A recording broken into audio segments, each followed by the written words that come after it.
in Dallas means one thing, a classic confrontation. In the Southwestern Bell Cotton Bowl Classic, the 62nd installment pits the 5th-ranked UCLA Bruins, winners of their last 9 against the 20th-ranked Texas A&M Aggies. The man who led the Bruins to their longest win streak since '73 is quarterback Cade McNown, who led the nation in passing. Bruin tailback Skip Hicks hails from Texas, and he's looking to make an impressive homecoming. He is the Pac-10's all-time touchdown leader.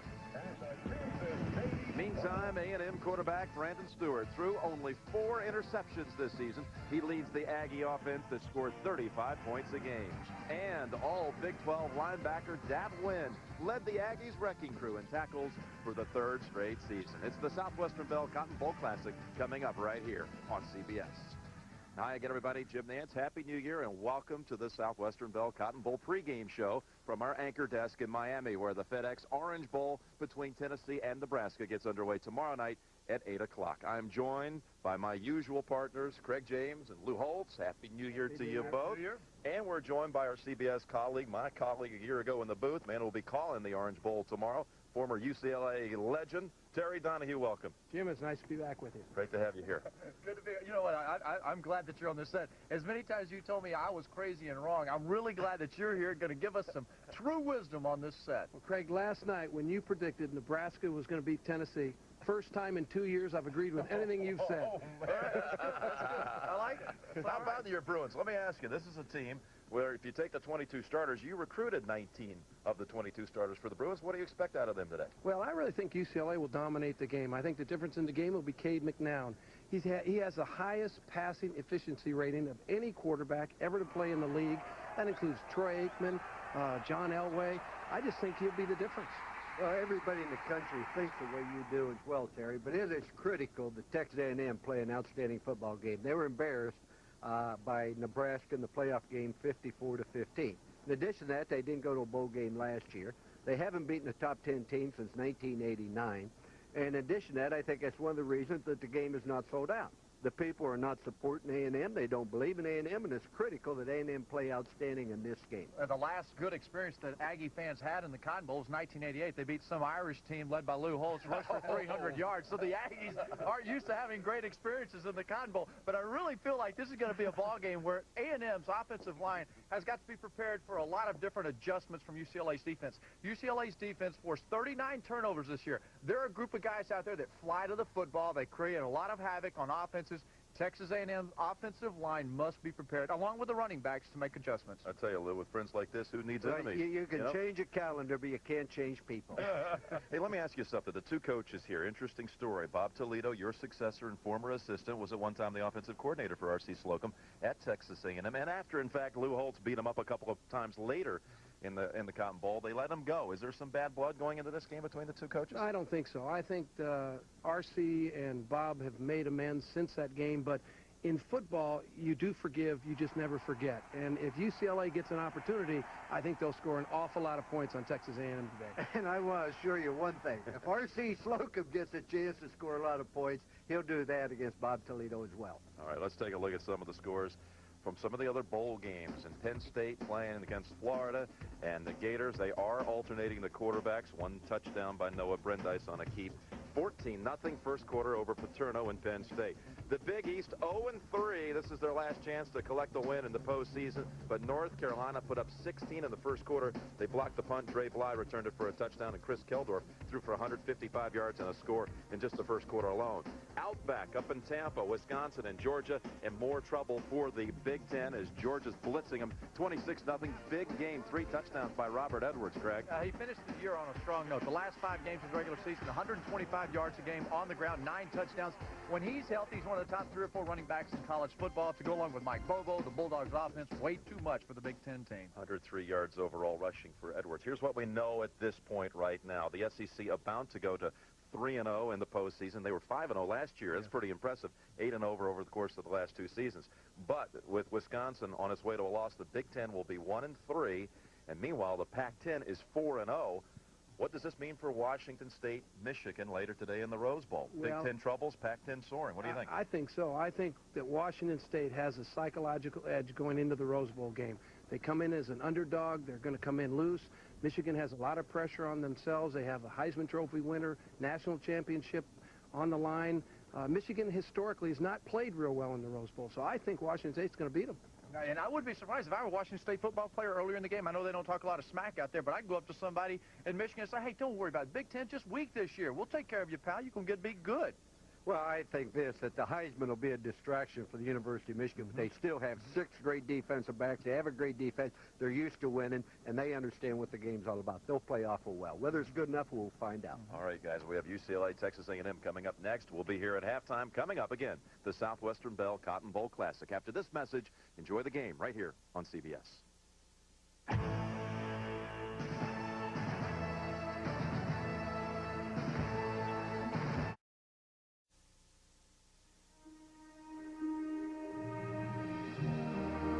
With a new year upon us, it's time to reflect on the past and look to the future.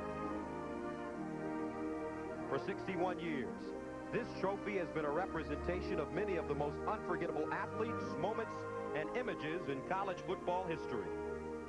When Dallas Oilman J. Curtis Sanford founded the first Cotton Bowl in 1937, he could have never foreseen the greatness that would come from his dream.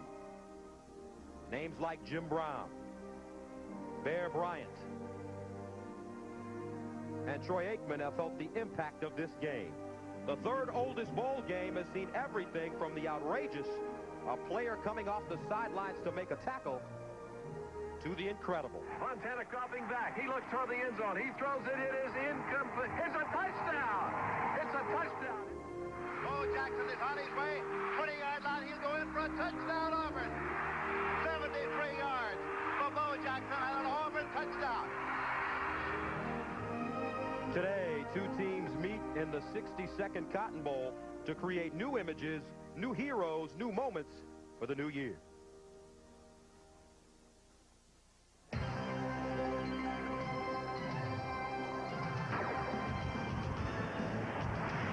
What's the weather say, Steve?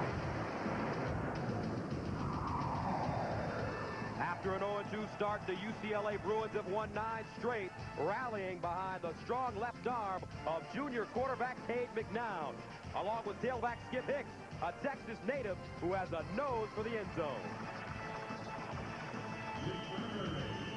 The Aggies from Texas A&M finished the year 9-3 in the Big 12 Conference, and there's no secret, they want to run the football. Tailback Sir Parker and Dante Hall share the load that's produced 34 rushing touchdowns this year. And on defense, they're led by Big 12 Player of the Year, Jack Wynn. It's Texas A&M and UCLA in the Southwestern Bell Cotton Bowl Classic.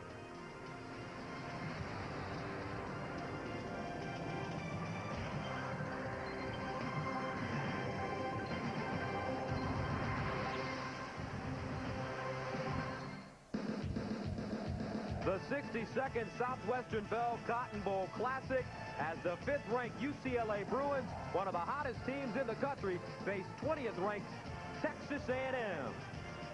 And a perfect day on January 1st for college football. 53 degrees in the state of Texas, 10 to 20 mile-per-hour winds, and partly cloudy skies. Afternoon, everybody. Welcome to Dallas. I'm Gus Johnson along with Mike Mayock. And UCLA, they returned to the state of Texas where, according to them, their season actually began. After losing their first 2 games, they dismantled Texas 66-3 on September 13th, the first in this 9-game winning streak. And, Mike, this team, UCLA, very explosive offensively, averaging 40 points per game, and they're led by their sensational quarterback and tailback. Yeah, the reason this Bruin offense is so good is their balance. They can line up, knock you off the ball, and then give it to their All-American tailback, Skip Hicks. Week 1 against Washington State showcases his speed and ability to get to the outside. Goal line play, it's all blocks up inside. He bounces to the outside, beats a defensive back to the corner of the end zone. Then my favorite play, skip ahead to November against Stanford. Throwback screen. McNown, bad pass, one-handed grab, makes 2 people miss into the open field. You're not going to touch him. He's a special football player. Now, on the other hand, their quarterback, Cade McNown, led the nation in pass efficiency. 22 touchdown passes against only 5 interceptions. And Gus, with his left-handed delivery, with his great athletic ability, it may remind you of a young Steve Young. As for Texas A&M, out of the Big 12 Conference, they finished 9-3. They love to run the football, 34 rushing touchdowns on the season, but they may have to deviate from what they're accustomed to doing today. Man, you're getting good, Gus.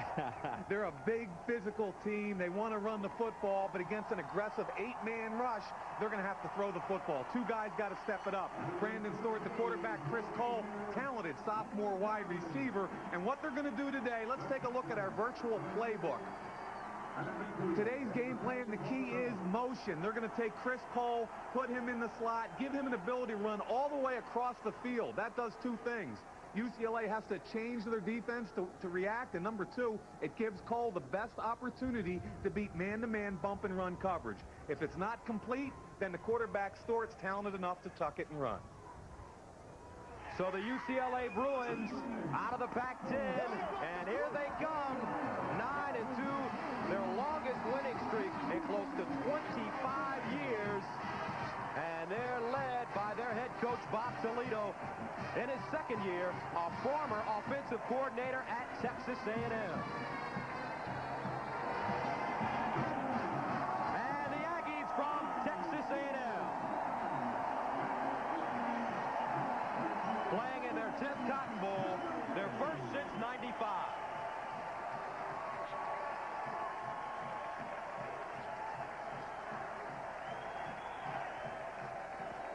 Well, today both teams have specific goals in mind. For Texas A&M, the underdog, they've got to win the turnover battle. And that means they're the number 3 team in the country, and they've got to keep that elevated today. And secondly, when they get the chance to score touchdowns, they've got to, especially in the red zone. They cannot settle for field goals. On the other hand, UCLA, well, they're favored today. They've got to run the football inside the tackles to negate A&M's great team speed on defense. And secondly, they cannot surrender big plays. And for the ceremonial coin toss at the 62nd Southwestern Bell Cotton Bowl Classic, let's go down to the field.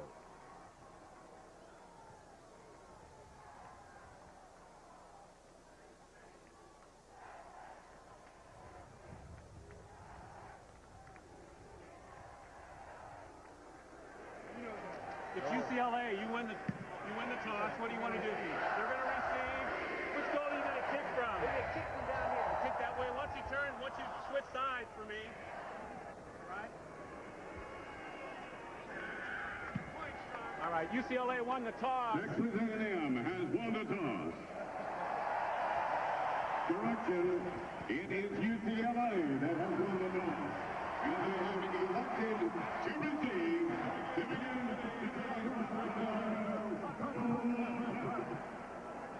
Third member of our team joining us on the sidelines today, Mike Harris. Well, not only do the Aggies of Texas A&M have the UCLA Bruins on their mind, but they also have a former Aggie on their mind. Detroit Lions linebacker Reggie Brown, who was injured in their last game of the regular season against the Jets, is watching this game. His Aggie teammates know that, and they're wearing number 59, Brown's number 59, on their shoulder pads, close to their hearts, to let him know they're thinking about him. Also, A&M coach R.C. Slocum also wearing Reggie's number 59 on his head. Okay, Mike, as the Bruins and Aggies are all set to meet for the 4th time. The last time they met in 1955, 21-0 for UCLA out in Los Angeles. And R.C. Slocum, the head coach at Texas A&M in his 9th year. Some interesting theater for this game. Bob Toledo, a former offensive coordinator for 5 seasons under R.C. Slocum, was fired after the 1993 season by Slocum after the Aggies lost their 3rd Cotton Bowl. And according to Toledo, this is a very important game for him, although Slocum has come out and admitted that he was wrong for firing Bob Toledo. Coach Toledo really wants his team to play well. He wants to win this game in a big fashion today, and he asked his squad last night to help him close this chapter of his life by going out and playing well this afternoon. And I thought both coaches handled the situation with a lot of class. R.C. Slocum stepped up and said, yeah, I had made a mistake. A year after I made the move, I knew I made a mistake. And to Bob Toledo's credit, he has not asked his kids to go above and beyond anything other than to do their jobs and help him close out the chapter of his life. At Texas A&M in '93, they set school records for points, averaged 400 yards per game and 36 points per game, but they couldn't win the Cotton Bowl, and that was the difference for Bob Toledo and his relationship with the Aggie program. So UCLA won the toss. They received the football. And here we go from the Cotton Bowl, the 62nd on CBS Sports, and Kyle Bryant sends it away. Short kick fielded at the goal line. And a big opening up to the 30-yard line. Good return for UCLA, a 32-yard return. And Jermaine Lewis gives the Bruins great field position to start this one. So onto the field for UCLA, Cade McNown, the junior left-hander from West Lynn, Oregon. Led the conference in passing efficiency this season, and he's the kind of kid that's got great feet, Mike. He can make things happen when a play breaks down. You know, our counterpart, Terry Donahue with CBS, recruited him and said he reminded him a little bit of Doug Flutie, which is high praise. First down and 10 from the 32, and on first down, Skip Hicks goes nowhere. Marcus Hurd, the nose guard, coming up and making the tackle. Defensively for UCLA, offensively rather for UCLA, Chad Overhauser, first-team All-American. He's already signed on to play in the Hula Bowl in his 5th year. He will be playing in the NFL next season. And Skip Hicks, a first-team All-America, along with Walendi, McElroy, Farmer, and Green. A loss of 2 on the last play. Second down and 12 from the 30. Hicks again, straight ahead, over the 30-yard line, and he's gang tackled at the 32. Philip Myers, first contact for the Aggies. And for the Aggies from Texas A&M defensively, Brad Crowley, 5th-year senior, their vocal leader, also leads the D-line in tackles with Hurd and Rollins. And the linebackers, keep your eye on number 9, Dat Nguyen, sensational player, only 5'11", but can go sideline to sideline. And Rich Cody, their big hitter, former walk-on at strong safety.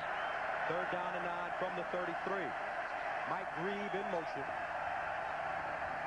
And McNown throwing for the first time under pressure. And he goes down at the 20-yard line. Sean Horn, the quarterback, a junior from Jasper, Texas, came up and made the play. And the wrecking crews got it going earlier. They stopped run twice, and then they come with the corner blitz in the passing situation and get to Cade McNown.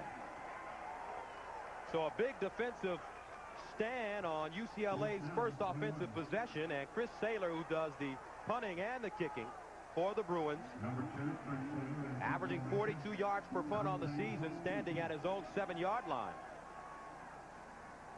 And back deep for Texas A&M, Dante Hall. This one angled towards the sideline, short punt, out of bounds. Texas A&M, they get great field position to start this game. A 31-yard punt by Saylor. And Ronald Patton, the reserve defensive back, almost got a piece of that, which forced the bad kick by Saylor. And on the field for Texas A&M, Brandon Stewart, a junior from Stevensville, Texas, emerged as the starter after splitting duty the first 7 games with Randy McCown. And he's best known for transferring from Tennessee, where he competed with a guy by the name of Peyton Manning for the starting job. And we see who won out on that particular situation. First down and 10 from the 49. And the Aggies showing that power running game, going straight ahead. Ryan Wilmer with the tackle on Tiki Hardiman. Offensively for Texas A&M, they're great run-blocking guys. Steve McKinney, first-team All-Big 12, number 72. And the backhand receivers, Tiki Hardiman, DeAndre Hardiman, gets the start along with Dante Hall in the backfield. Hardiman at fullback. He's great running between the tackles. Second down and 7 from the 48-yard line. Inside again, Hardiman going straight ahead. And he gets inside the 45-yard line, make it the 44. Weldon Ford with the tackle. And for UCLA defensively, there's Ford, an undersized defensive lineman at only 243 pounds. He's got 6 sacks on the season. The linebacker's Brian Wilmer. He's really a tough, hard-nosed throwback linebacker. Leads the team in tackles. And the safeties, Larry Atkins and Sean Williams, 2 of the best in the nation. Third down and 4 from the 45 for Texas A&M. Stewart short drop is complete at the 40-yard line. And that's what they want to do. Aaron Oliver with the reception, a gain of 7 yards as Javelin Guidry comes up and makes a hit. Really like the play calling so far. Look, Guidry's off the line. Why not take it? It's 3rd and 5. Get to the yard marker, turn, and get upfield. Oliver's the son of Al Oliver, former baseball great for the Pittsburgh Pirates, and he's one of those real good, quick possession receivers that can't get vertical very well. R.C. Slocum, 25th year on the staff at Texas A&M, 9th as the head coach. Originally hired in '73 by Emory Ballard. First down at 10 from the 38. Dante Hall slicing through the UCLA defensive line. Damon Smith there to chop him down, but Dante gaining 5 yards on the play. And Gus, you highlighted Steve McKinney in your open. Watch 72 right here. That's the key block on this play in front of Dante Hall. Here comes the all Big 12 performer, gets the key block, and they turn it upfield for a good, solid 5-yard play. And that's exactly what A&M wants to establish right now, is the ability to run the football. Second down and 5 for A&M out of the I formation. Leroy Hodge in motion. They hand it off to the first man through, and that is Tiki Hardiman. DeAndre is his name, but nobody calls him DeAndre. They call him Touchdown Tiki, and he's got 7 scores on the season. I talked to some of the coaches, Gus, and you and I were talking to Alan Cannon, the SID, and we said, how did he get Tiki? And they said everybody calls him Tiki except his mom. To his mom, he's still DeAndre. I happen to think he's a key guy in this game today because they've got to run the football, and he's a tailback in a fullback's body. First down and 10 from the 28. First offensive drive for A&M this afternoon. Dante Hall met in the backfield, and he may have been lucky to get back to the line of scrimmage. Dan Juan McGee, the outside linebacker, making the tackle. Now, this is the situation A&M's not as good at. When they get in that 2nd or 3rd and long, they've got a little problem. They've got to step up and elevate their game here. You look for play action on 2nd and long, it's not a good situation. So they're now into a 3 wide receiver set for the first time. Second down and 10 from the 28. 7th play of the drive for A&M. Chris Taylor in motion. Here's Stewart.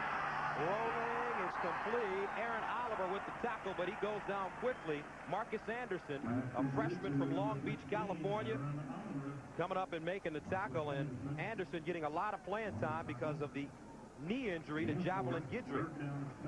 Oliver just works off into the outside. I thought Stewart had his deep guy, Chris Taylor, deep open on man-to-man coverage, but he made the decision to go short, and all that does now is create a 3rd and about 6. So the good news for A&M is they picked up about half of what they needed for a first down.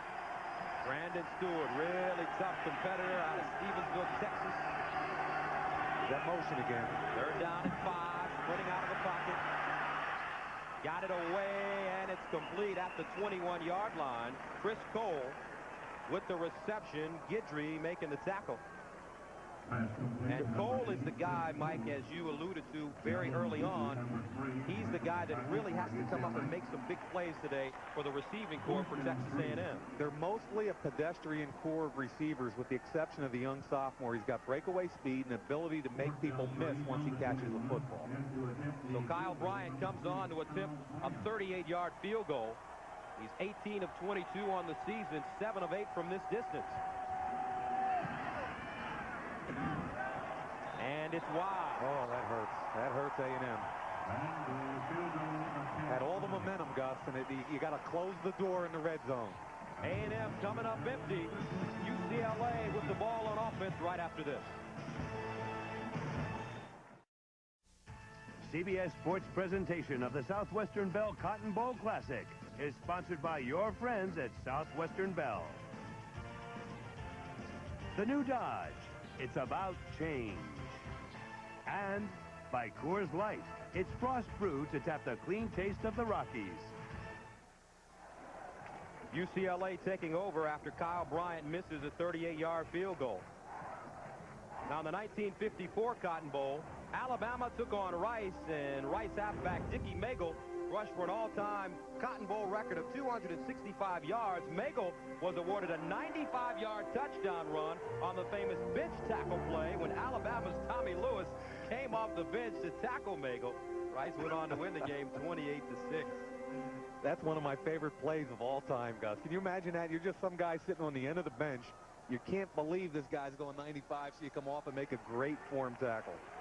Bill Cowher almost did that this season with the Pittsburgh Steelers on Monday Night Football. That wouldn't surprise me. I played against him, and he's got that insane look in his eyes. First down and 10 from the 21 for Cade McNown. Three-receiver package. Shuffle. And flags are on the play. They were looking for the shuffle pass out of that set. And a false start called against UCLA. Tom Robinson is your referee. And Cade McNown from West Linn, Oregon. He had his final choices down to Washington and UCLA. And an interesting story, Mike, on how he ended up at UCLA. Yeah, the two best quarterbacks in that area were him and a young man named Heward, Brock Heward, and he decided to wait and see where Heward went, and whichever one of those two schools Heward went to, he was going to the other. First down at 15, Skip Hicks breaking out, cuts it at the 30-yard line, got running room. Hicks makes another one miss, and he gets up over the 45 to the 47-yard line. Brandon Jennings, a sophomore from Houston, making the saving tackle.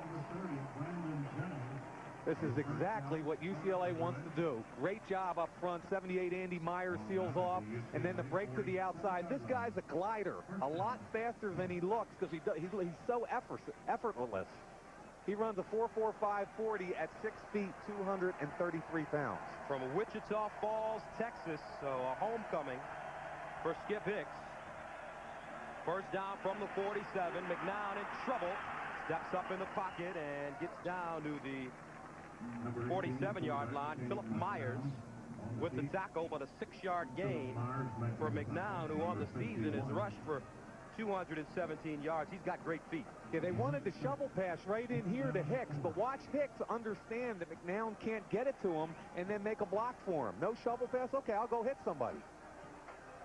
Good job inside by Cade McNown. He didn't want to take a chance of flipping the football and got positive yardage. McNown, 6'1", 215, really nicely built for a quarterback. Second down and 4. Play action. McNown setting up in the pocket. To the sidelines, incomplete. Intended for Jim McElroy, but it was overthrown. Now coming up tomorrow night, number 2 against number 3, Nebraska and Tennessee. Peyton Manning, who's been struggling with some injuries prior to this game, and what do you think? I think Tennessee's a better football team than most of the media around the country wants to give them credit for. I think Peyton Manning steps up his level of play, forgets about the knee, and has a big game. I'm not saying they're going to beat him, but I think it's going to be a good football game. Third down and 4 from the 47 for UCLA. Second offensive drive of the game. McElroy in motion. McNown steps up, runs again, picks up the first down. And Dat Nguyen, the terrific linebacker for A&M, making the tackle out of Rockport, Texas. Many people who are Southwest Conference fans compare Nguyen to a guy that played for Grant Taft at Baylor and had a pretty good career in the NFL. Mike Singletary. Now that's high praise indeed. The people around A&M also compare him to a guy named Ed Simonini that played in the 70s, was a third-round draft pick, and that's the guy whose tackling record wins chasing right now. Has an average 11 tackles per game in his career at A&M. And UCLA picking up the first down. You know what, Gus? I watch a lot of tape, and this kid was not named a first, second, or third-team All-American, even though he was a Butkus Award semifinalist. He's one of the most fun linebackers in the country to watch. He goes sideline to sideline. He's only 218 pounds, he will knock you out. First down for the Bruins inside A&M territory at their 43. Hicks again over the right side, steps through the hole and gets inside the 40. Wynn on the bottom of that tackle as well. Wynn did a nice job fighting off the isolation block by the fullback Walendi and getting in on the tackle. That Wynn is 1975. His mom pregnant with him. They left Vietnam before the communists took over Saigon. The refugees in Arkansas before moving to Texas. Second down and 6 from the 39 to the sideline. Nice catch by Danny Farmer as he turns it upfield and gets inside the 30. Sean Horn with the tackle with a gain of 9 for the sophomore from Los Angeles. Farmers, look at the cushion right here. That's way too much. He's got about a 10-yard cushion. Farmer recognizes it, just hitches up, and at that point, it's a first down. You've got to challenge him more than that. Even in a zone coverage, you've got to challenge a little bit more than that. 37 receptions on the season for Farmer, who last year became the first freshman to lead UCLA in receptions with 31. And his daddy, a former UCLA football player as well, George. They toss it to the sideline. Skip Hicks, and that play strung out very nicely by Texas A&M. He won't pick up much. And the Pac-10 doing extremely well in bowl games this season. 4-0 yesterday on CBS. Arizona State defeated Iowa 17-7. But look at the other games. Washington crushing Michigan State 51-23 in the Aloha Bowl. Yeah, the Pac-10's looking good, as is the SEC. They're 2-0, but they still have 4 games left today and tomorrow. By the end of tomorrow night, we'll have a pretty good feel for who the best conferences in the country were. Second down and 8 from the 28. McNown underneath Mike Grieve, the tight end with the catch. Down to the 10-yard line, inside the 10 at the 9. And Warwick Oldman made the tackle, but Mike Grieve, the big tight end, a junior from San Jose, gains 19. And when you talk to offensive coordinator Alan Borges, he says their tight end right here is their best position. There's a throwback away from the screen, looks wide open, protects the football, and at 248 pounds can get down the field. Gus, they've got 4 tight ends they play, and they're all talented blockers and receivers. Double tight ends in the game now. For UCLA, the pitch to Hicks, and Hicks stood up and strung out and ushered out of bounds. Jason Webster. Great play by him along with Rich Cody. Wow. UCLA loaded it up to the wide side of the field. Went with their favorite play, the toss sweep, and A&M did a great job at the point of attack. Lost back to the 14-yard line. So the ball now at the 14-yard line. Second down, goal to goal. They lose 4 on the last play, out of the I formation. Play fake for McNown, trying to set up the screen. Picked off. That Wynn with blockers. Pitches it, and here we go. Circus action already. Brandon Jennings down the sideline, got a block, touchdown A&M.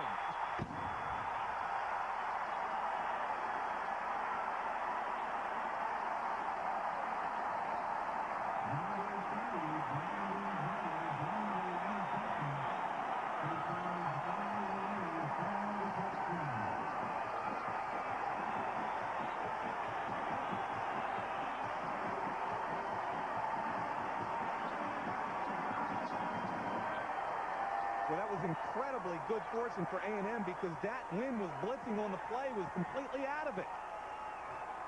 An 86-yard return, and Texas A&M adds the extra point. R.C. Slocum and his Aggies coming to play, and that's a tradition here at Texas A&M. Wait a minute, it's only 7 points. That's all right. What's up with that? One of the great traditions, you kiss your girlfriend after they score. Watch that Wynn. He blitzes himself right out of the play, it looks like. Here he comes. He gets picked up. He looks like he's out of the play. He's just standing there, right? All of a sudden, look what I found. Let's go the other way. And with great presence, he said, I think we can get a little further if I dish this off to Brandon because he's quicker. Jennings turns into a running back, makes a great move down the field, and we've got a 7-0 ball game, Texas A&M.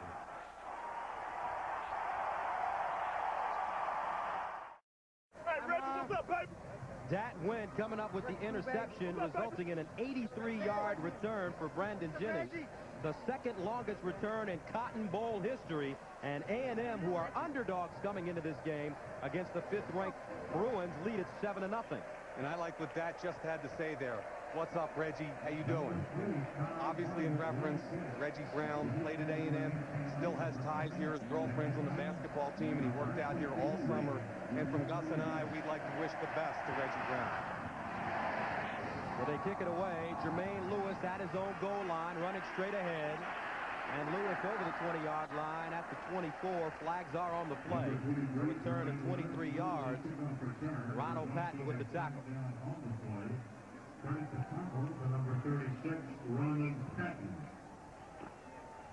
One of the big reasons for success this year, holding against the Bruins. One of the big reasons for success this year for both clubs is that they've had an ability to score the football offensively and take it away on defense. Look at UCLA, plus 1.82. That translated into plus 20 over an 11-game season. A&M, plus 1.5 turnovers per game, and that's how you win football games. So UCLA hurting themselves as McNown comes back onto the field. Holding penalty.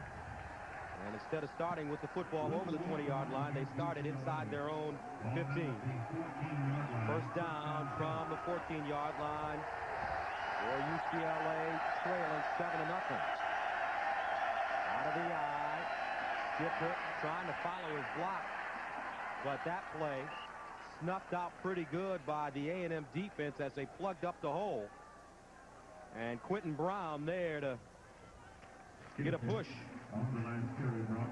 Don't forget, coming up tomorrow night, number 2 against number 3. Amon Green and the Nebraska Cornhuskers against Peyton Manning, the number 1 quarterback in the country, and his Tennessee Volunteers. Just underscores once again why we need a playoff in college football. Who knows if UCLA is not the best team in the country today. Second down and 8 from the 16. Play fake for McNown. To the sidelines, complete.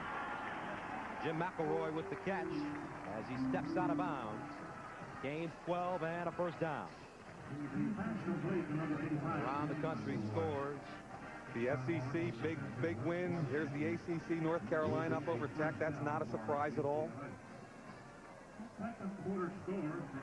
Penn State playing Florida pretty tough without their 2 best offensive players, Jervicius and Enos.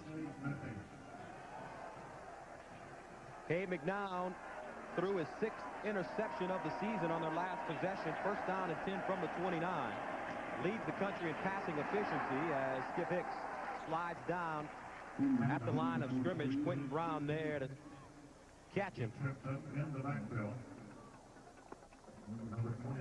Now don't forget, click on to CBS Sportsline, where you'll find a wrap-up of today's game and news on all the College Bowl action. With the latest scores, stats, highlights, exclusive columns, and the latest breaking news in sports. Plus, check out the most in-depth Olympic site on the web. Get it on the action, cbs.sportsline.com. Second down and 10 from the 29. McNown again incomplete. McElroy, the intended receiver, once again, had to stretch out for that one, and he couldn't haul it in. Not surprised to see UCLA running these intermediate-type routes because A&M is playing a very basic defense. 5-man front, 2 linebackers, and their corners are laying way off. So if Cade McNown can get a little more accurate, they've got plenty of room to work underneath. And Gus, you remember when we spoke with Cade yesterday, one of the things he said is that watching tape of these guys, he realizes they'll probably have to go underneath more than he likes to just because they protect against the deep ball so well. McNown, 3 of 6, 41 yards, third down and long. Here they come. Here comes the blitz. McNown steps up, delivers, incomplete. Brian Polly-Dixon, a freshman from Tucson, had the ball, had to adjust his route, but couldn't come up with the catch. One-on-one coverage because of the blitz. Polly-Dixon, the true freshman, did a great job of turning Jason Webster all the way around. Here's Paulie Dixon. Look at Webster's hips. He's turned all the way to the field, and now he's got to come back to the sidelines. That's a catch that has to be made by the freshman Paulie Dixon. That would have been a first down. Chris Saylor, his first punt, 30 yards. An All-American on some teams as both a punter and a kicker. And Dante Hall standing at the 35. Low line drive, returnable. Hall at the 35, reverses field. Flags on the play as he goes down at the 32-yard line. And Mike Grieve making the special teams tackle. A loss of 4 yards on the play, 35-yard punt for Chris Saylor. And unfortunately for A&M, they're going to give up some field position. They've been winning that battle, but because of the block in the back here, they're going to lose 15. An illegal block against the Aggies. But if you're R.C. Slocum right now, you have to like the pace of this game. UCLA, very explosive, Mike, averaging 40 points per game, but his defense has held them down in check so far. And I go back to UCLA. Turn 10 yards into the run. I go back to UCLA not having played a game, Gus, since November 22nd. It's a long time. They had it going so well, 9 games in a row, scoring 50, 60 points a game. I believe no matter how well you practice, it's hard to get that back after a 6-week layoff. 2 minutes and 47 seconds remaining in the first quarter. Aggies up by 7.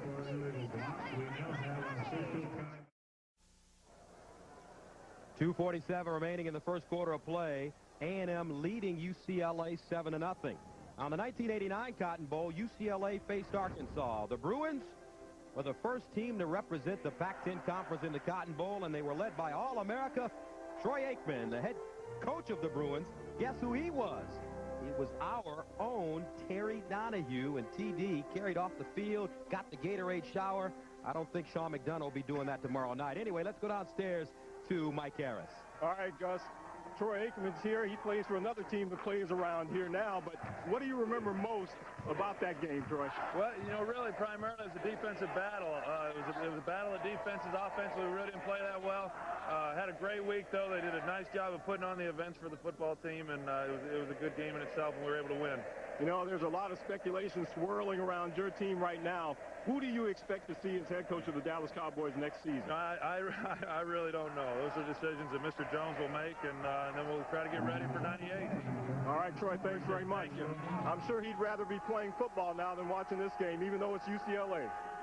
All right, Mike really putting him on the spot there, asking him about coaching decisions on national television. All right, Mike. Yeah, but Troy handled it pretty well, didn't he? Very politically inclined there. I don't know. I'm just going to play ball. Exactly. Brandon Stewart's pass is knocked down by Jason. You know what, though? I think he does care. You know, Troy Aikman's a competitor. He doesn't like not being in the playoffs. I think he cares who's going to coach him next year and whether or not they can get back to that level. Second down and 10 from the 22 out of the I formation for the Aggies. Leading 7-0. Sir Parker in the game, a tailback. Spelling Dante Hall over the 25-yard line up to the 27. Larry Atkins with the tackle, the strong safety, but a 5-yard gain for Sir Parker. And when it comes to winning football games, Texas A&M under Coach Slocum, winning one of the winningest teams in the 90s. No question. They're up there with the biggies there. Nebraska, both Florida schools, Penn State and Tennessee. R.C. Slocum's got this program right where he wants. All-time winningest head coach in the history of the Aggie program. Third down and 5. Stewart under pressure, and he goes down. Damon Smith shot the gap, came up with the sack. UCLA is one of the most aggressive 8-man fronts in the country with all kinds of stunning and twisting up front. Becomes very difficult to pick up some of their twists. Here comes Damon Smith, goes outside, comes back underneath. The block is missed by Samisi Haimuli, and a great job by Damon Smith with a sack. So Shane Leckler averages 47 yards per punt in the send it away wobbly kick, and it deadens. Get away. And Eric Scott does get away from the football. 43-yard punt for Leckler, number 2 in the country, and average on the season behind Chad Kessler, and UCLA gets the ball back. UCLA on a 9-game winning streak, one of the longest in the country. Nebraska with 13, Michigan with 11. There's some pretty good games lined up there, though. Look at Nebraska. They play tomorrow on CBS. We've got Michigan playing later today in the Rose Bowl. Good football games.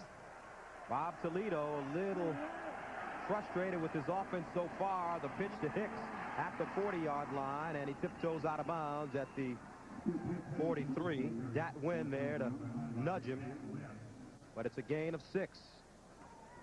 So if you're a fullback in the UCLA offense, you're probably just a glorified guard. Walendi, their fullback number 39, had 6 carries for the year, but I'll tell you one thing he does is he knocks down linebackers and he knocks down defensive ends, and that's why Skip Hicks got 7 yards on that play. 9 carries, 41 yards. There's Walendi. For Skip Hicks, 2nd down and 4. Play fake. McNown under pressure again, and guess who got him? It's Dat Nguyen coming up to wrap him up, but Warwick Holdman, the junior linebacker from Houston, also in on the play. That's their favorite play here. Watch what happens off the corner. It's a bootleg play.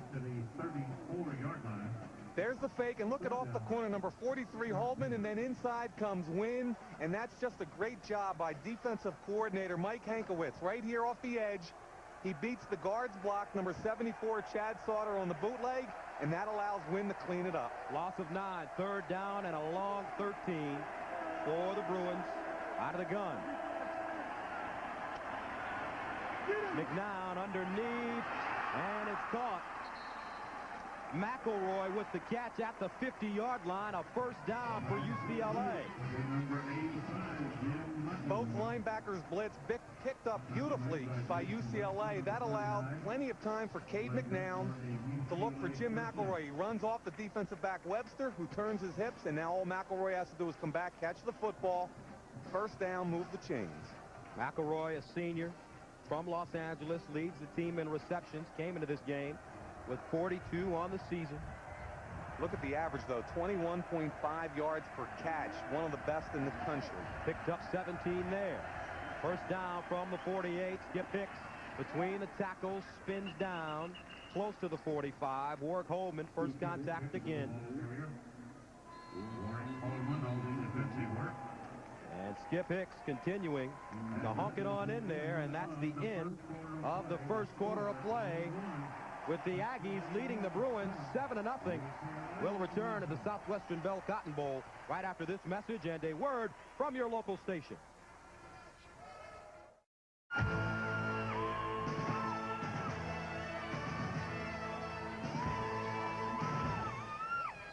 Happy New Year, everybody, from the 62nd Southwestern Bell Cotton Bowl Classic. I'm Gus Johnson along with Mike Mayock. And the UCLA fans trying to get behind their team. They trail 7-0. And they're not real happy about this weather, even though for Texas it's not bad. You know, 53 degrees in Dallas on January 1st. All the skill position guys for UCLA last Saturday at practice were complaining. I thought it was a beautiful day, but they had the gloves on and the hats, the scarves. And a time of possession, 9:03 in the favor of UCLA, but they are scoreless. 2nd down and 9 from the A&M 47. And it's incomplete, intended for McElroy, thrown behind him. And so far, Cade McNown has been a little bit off to begin this football game. Gus, I agree with you. He's a little bit out of sync. I think McElroy's also dropped a couple balls that were tough catches, but Jimmy McElroy usually catches. I think this whole offense, timing-wise, is just a little bit out of sync. I would not be surprised to see one of their gadget plays come up pretty soon that Bob Toledo is so famous for. You know, double reverse, a halfback pass, something crazy sometime soon. McNown, 4 of 9, 59 yards and 1 interception. 3rd down and long. Into the flats, and it's Hicks with the catch at the 40. Picks up the 1st down, dips his head in there, and spins inside the 35-yard line. Gain of 13 in the 1st down for the Bruins. Sean Horn with the tackle. 2 of the guys we've highlighted all game, number 42, Skip Hicks, and number 9, Dat Nguyen, were highlighted out there in the open field. This time the battle went to Hicks. Here it is. It's just a swing pass. McNown does a good job looking people off, and now look, it's a one-on-one tackle, open field, advantage Skip Hicks. You could see number 9 blow right by him. Hicks, one of the leading receivers on this team, came into the game with 19 catches on the year. Got great hands. First down from the 34. Play fake again. The pocket breaks down, and McNown somehow got out of there. Catch the ball. And it's incomplete, intended for Danny Farmer. And McNown really frustrated. Great individual effort by him, but Farmer just couldn't hang on. You know, Datwin had a chance to make a play here on the blitz, but what it does is it really showcases the strength of Cade McNown. Here he comes. Look at the intensity. He's got a shot to make a play. He misses it. Look how strong at 6'1", 215. He gets away from the tackle, has a chance to make a play. Danny Farmer's got to catch that football. Great job by the quarterback. There's the fake. Gets away from Wynn, steps up into the pocket, delivers the football. Danny, tough catch, but you got to catch the ball. Second down and long from the 34. McNown audibling at the line of scrimmage. Nobody in the hole. Trying to set up the screen. Breaks down. Hicks. Dangerous play by McNown. As Texas A&M really smelled that one out. You know what, Gus? If I'm UCLA, I might not run any more screen passes. What do you think?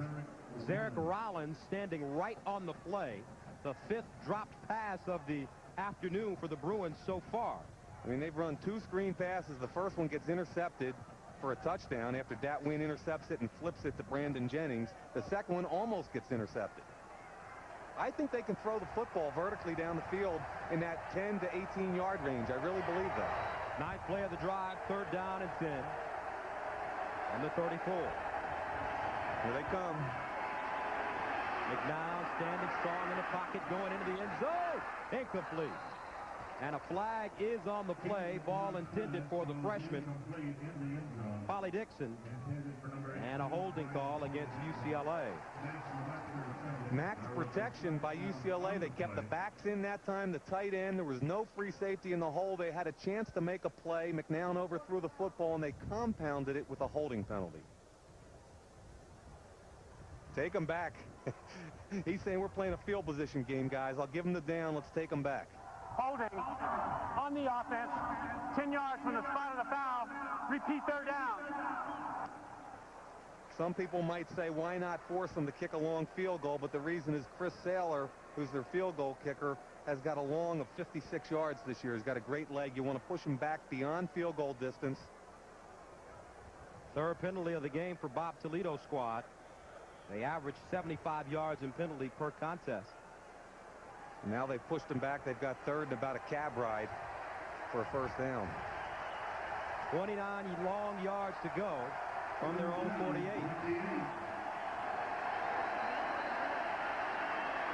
McNown rolling, looking backside. Trying to hit the home run. Farmer incomplete. He's overthrown.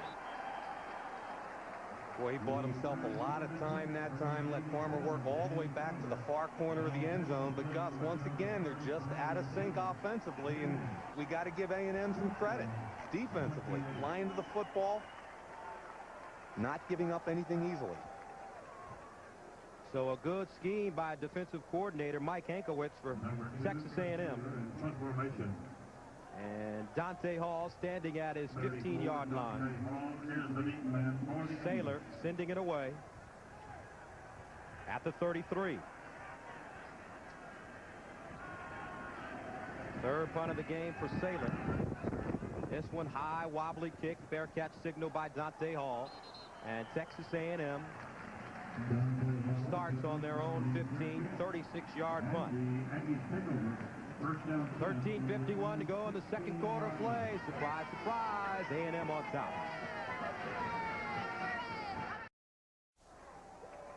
13:51 to go in the 2nd quarter. Aggies lead it 7-0. In the 1941 Cotton Bowl, Fordham took on Texas A&M, and this marked the Classic's first sellout crowd and Texas A&M's first appearance in the Cotton Bowl.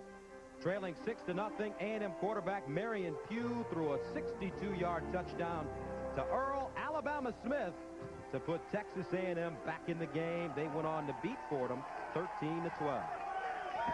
Fordham. And that's the core. Texas A&M with one of the best ROTC programs in the country. Well, what was Fordham doing in the Cotton Bowl? I'll get off the Fordham. They're all right. First down and 10 from the 16 for A&M. Sir Parker bouncing it outside. Got a blocker around the corner. Parker up to 30. Put his head down over the 35. Up to the 37. Javelin Guidry, the quarterback, with the tackle. But Sir Parker, a gain of 21. One of the concerns from UCLA was whether their rover, Wazwa Serwanga, could stay in there against a tough block. Now look at 72 right out here. McKinney gets the block on Serwanga. He can't stay up. He loses contain. What happens? Sir Parker takes it to the outside, and it's a big play. It gets them out from the shadow of their own goal line, and that's a great job by McKinney on Serwanga. Texas A&M two-headed monster at tailback, Dante Hall and Sir Parker. Parker has rushed for close to 900 yards on the season. From the 37, Tiki Hardiman pounding straight ahead over the 45 up to the 47. That's a gain of 8. Serwanga with the tackle. And once again tomorrow, the Federal Express Orange Bowl on CBS Sports begins tomorrow night at 8 Eastern Time. And depending on what happens today, it could be a matchup for the national championship if Michigan loses to Washington State. A lot of people think Nebraska is the best team in the country, Gus. Second down and 1 from the 46. Inside, Hardiman again, and he gets dumped at the 49-yard line. Got a good mark, though. It should be a first down. Ramogi Huma, junior linebacker from Covina, California, with the tackle. And Hardiman so far 5 carries for 22 yards. Inserted in the starting lineup today. First down from the 49 for A&M. Sir Parker skipping through the hole, and he goes backwards. Sean Williams, great play, the strong safety to knock him backwards. And Texas A&M 4-5 in Cotton Bowl. Take a look at some of the games. Notre Dame, they played them 3 times. See, the 92 and 93 games are the ones that cost Bob Toledo his job here as the offensive coordinator. They went 2 years in a row without scoring a touchdown, and I think that's really what pushed RC over the edge. Second down and 8. UCLA showing blitz. Inside handoff. Parker with a running room, but look at the pursuit by this UCLA defense. They just gang tackled him, led by Williams once again. Another one of those great safeties. And yesterday, talking to the coaches, said that you won't find a better safety in the country, a strong safety, in Sean Williams. They're talking about him like a Kenny Easley. Look how tight they are. Here's the strong safety here, but then from the right side, you're going to see the free safety, Sean Williams, jump in the hole. Here he comes right there. 32 makes the hit right at the line of scrimmage, and that's where UCLA jumps into their Chicago Bear 46 and gets both of those safeties up tight in the line of scrimmage. A senior from Lakeview Terrace, California. Third down and 8 from the 48. Screen pass, and it's incomplete. And neither team being able to hit the screens today. Brandon Stewart looks like he just dumped that one out of there. Whew, man, I'll tell you what, these screen passes today have been an adventure. RC knows it. So a punting situation for the Aggies. Shane Leckler standing at his own 38. Eric Scott at the 10-yard line for the Bruins. And he got off a pretty nice one. Scott letting it go into the end zone, but it's down inside the 5-yard line. Great job by Leckler to just deaden the ball inside the 5, a 45-yard punt. And a good job by the big tight end, Derek Spiller, getting down there. Scott does the right thing. He lets it hit, but they get the soft bounce. There's the tight end, Spiller, of the 3-yard line. He controls it, slides into the end zone, but the ball will be marked on the 3. 10 minutes, 58 seconds to go in the second. Texas A&M with a 7-0 lead. A&M leading at 7-0. That young man is Jason Harris. His brother's a pretty good player, and he's standing by with Mike Harris right now. That's right, Gus. New York Jets defensive back Aaron Glenn patrolling the NFL backfield, defensive backfield. But you patrol the defensive backfield here for A&M. How surprised are you at the defense today? Well, I know the coaches. They put a good game plan in for these guys. You know, they have good players. You know, they showed that win went up there and made the big play. And let the defense score. Now, I think that's what it's all about. I mean, if the defense comes to play every game, I think it's going to make it easy for the offense. You're doing something pretty special later this month, the Pro Bowl. Yeah, I'm excited to go. My family's excited, and it's just fun to get a chance to go out there and play against some of the top guys in the league. And I'm just happy to get a chance to go. All right, Aaron Glenn, thanks very much. Thank you. All right, Gus, back to you. All right, Mike. Aaron Glenn signing a very lucrative contract to play for the New York Jets. The highest paid defensive backs in the NFL, and he's playing for your former coach, Bill Parcells.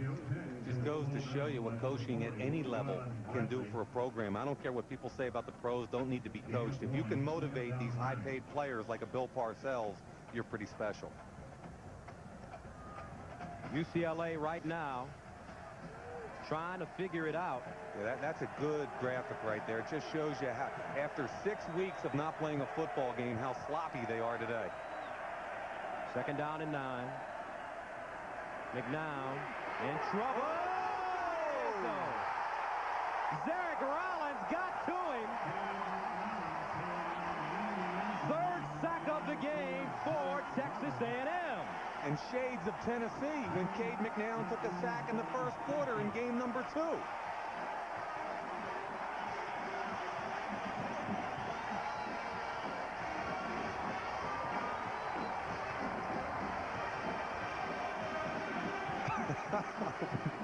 They're taking advantage of this, aren't they? And it's not just a little kiss. That's one thing I'm noticing. I guess any score counts. It doesn't have to be a touchdown, right? Guys scoring on the field and off the field as well. Oh, I'm going to leave you alone on that one, Mr. Johnson. Aggies lead it 9-0. Wow. And Bob Toledo is shocked right now at how his UCLA team is playing. I'm shocked that Cade McNown didn't get rid of the football there. Even if he throws it in the 10th row of the stands, Cade, you can't take this play. Look at him. He had somebody backside. If you're going to get it batted down or whatever, that's fine. But number 94, Zarek Rollins, does a great job. He looks front side. Now he's going to come back weak. Rollins is in his face, but you got to throw the ball about 18 rows deep in the stands. You can't take the sack in that situation.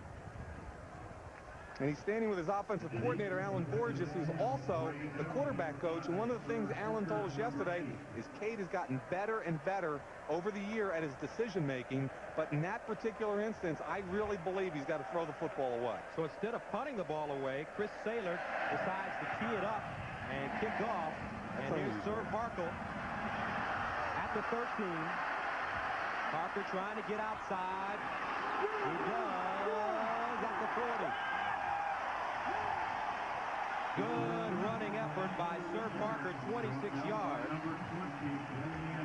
for the junior from Los Angeles, California. Everything's going R.C. Slocum's way right now.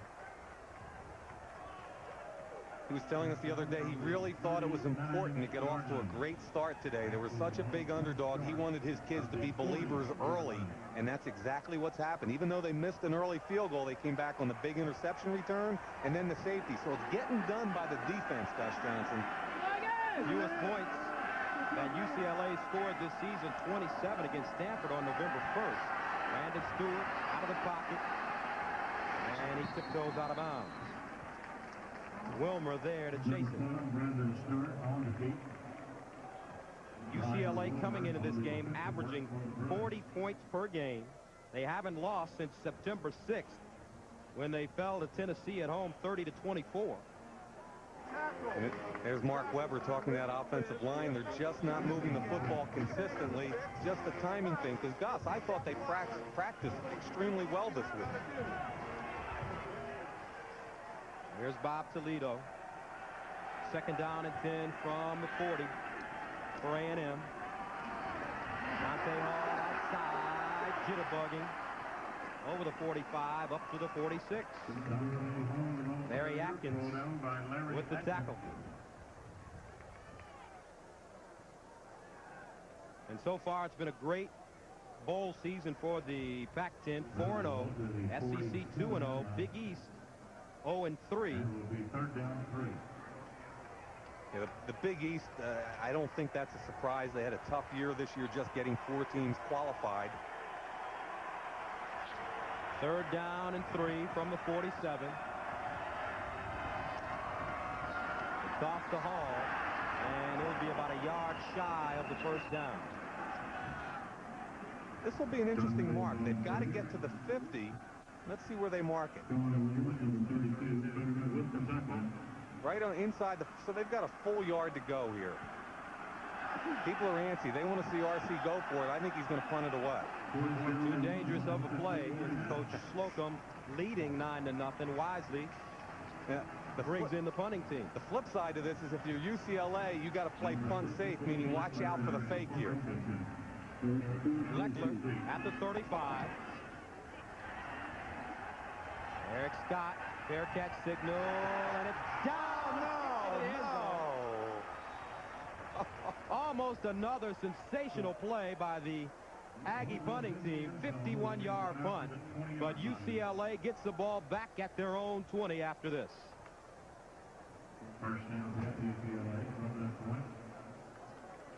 He got touched and he can't kick it.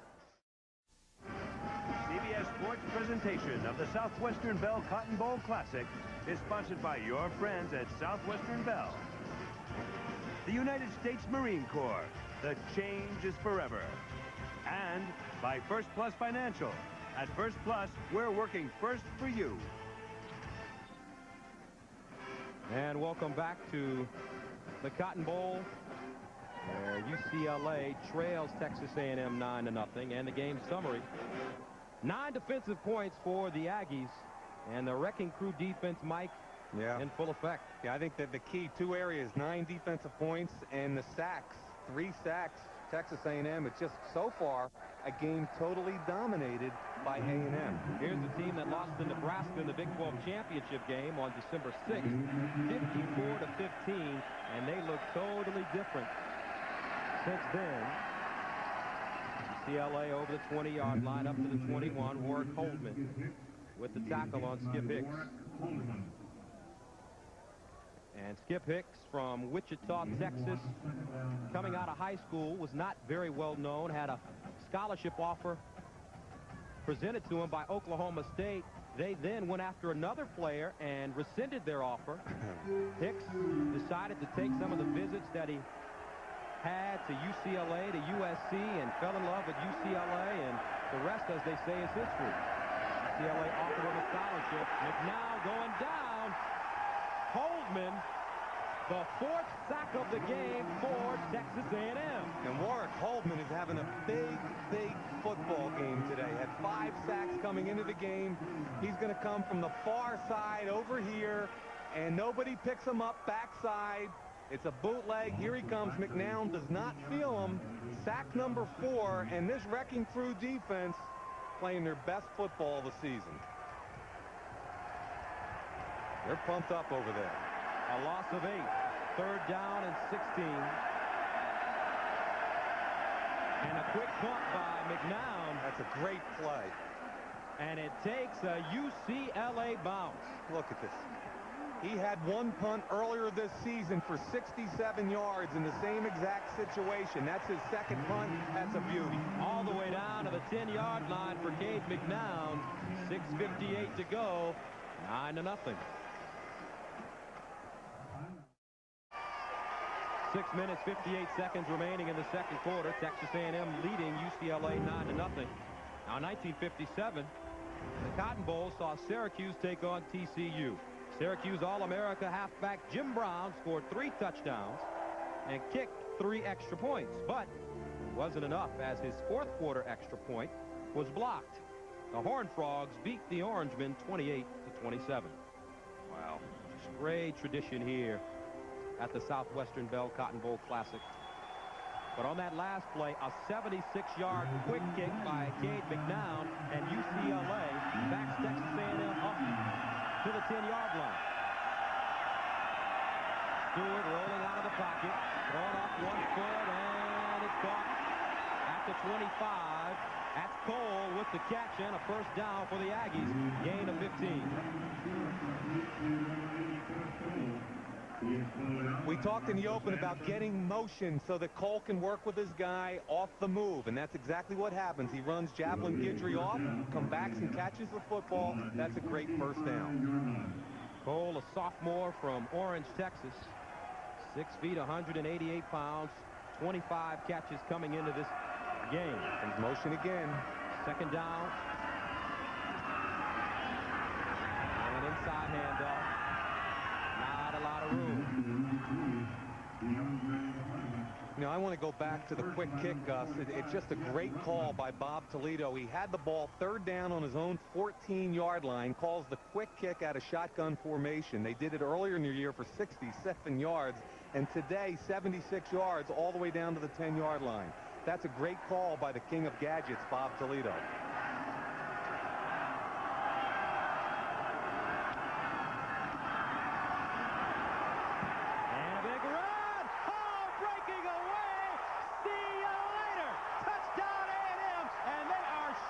UCLA.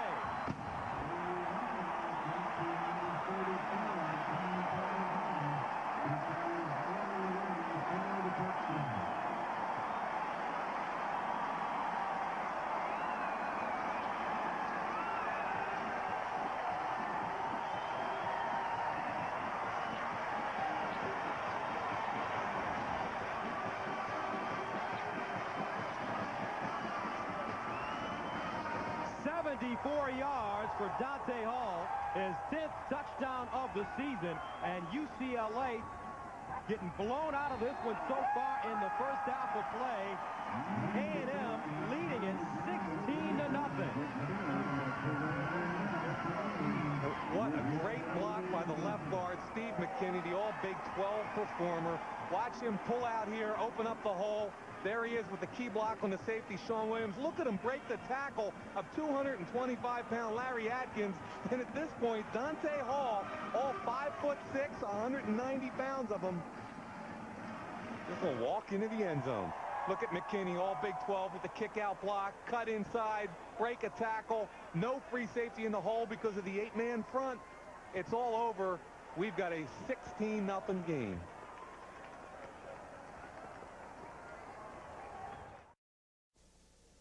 Hi, Jim Nance here at the FedEx Orange Bowl. Coming up on the College Football Today halftime report, Craig, Lou, and Terry Donahue will join me. We'll break down the first half, plus take a look at all the bowl action, and a look at Tennessee's freshman running back, Jamal Lewis. He's a good one. That's at halftime. Now back to the game. UCLA strong safety, number 35, Larry Atkins, right here, tries to make the big play by stripping the football. Watch him. Right arm on the ball, tries to rip it loose. Dante Hall holds on to it, and UCLA, instead of making the big play, gives up the big play. And all of a sudden, Gus, we've got a 16-0 ball game, and I got to tell you, UCLA is shell-shocked. Right now, Texas A&M handing the Bruins their hats in the first half. 5th longest rushing Cotton Bowl history, 74 yards for Dante Hall. And it's 16-0. A&M ranked number 20, leading the 5th ranked Bruins. Short kick picked up at the 15. And UCLA will start. Jermaine Lewis returns at 11 yards.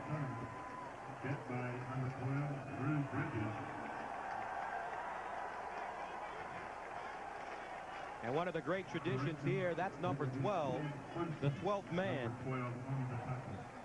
Chad Franzen, walk-on player, which is the tradition here. They always have one walk-on player who leads the team down on kickoffs, always stands ready to play, and in that case, it was walk-on Chad Franzen making a play. Skip Hicks trying to get outside, cuts it back in over the 30, 25 rather, and he gets tackled at the 27, pick up of 5 yards, 2nd down and 5 coming up. Dat Wynn making the tackle. And a great college football tradition, the 12th man. E.G. King, the original 12th man. Back in 1922, the Dixie Classic, King came out of the press box, put on a uniform for an injured player, stood on the sidelines the entire game, and that's where that great walk-on 12th man tradition began at Texas A&M. And that's why the Corps always stands the entire game, ready to help. Ty entire student body. And this is Farmer stepping out of bounds. Gain of 6. Now this weekend, CBS Sports showcases the Women's Basketball Classic presented by Honda, featuring 7 teams in the top 20. On Saturday, number 3 UConn visits the top-ranked Tennessee Lady Vols. And on Sunday, it's a doubleheader with Colorado battling Illinois, Oregon at Stanford, or Wisconsin taking on Georgia. And that Tennessee-Connecticut game, if you haven't had a chance to watch Shamiqua Holtzclaw, people say that by the end of her career, she could be the best female basketball player ever against the number 3 Connecticut Huskies. So you gotta pay attention to Shamiqua Holtzclaw if you can. A&M's paying attention to that guy, Mr. Hicks, and there it is, the standing student body. They never sit down. It's kind of one of those good news, bad news. You can't sit down, but if you got a girlfriend, you can kiss her. So, you know, it works.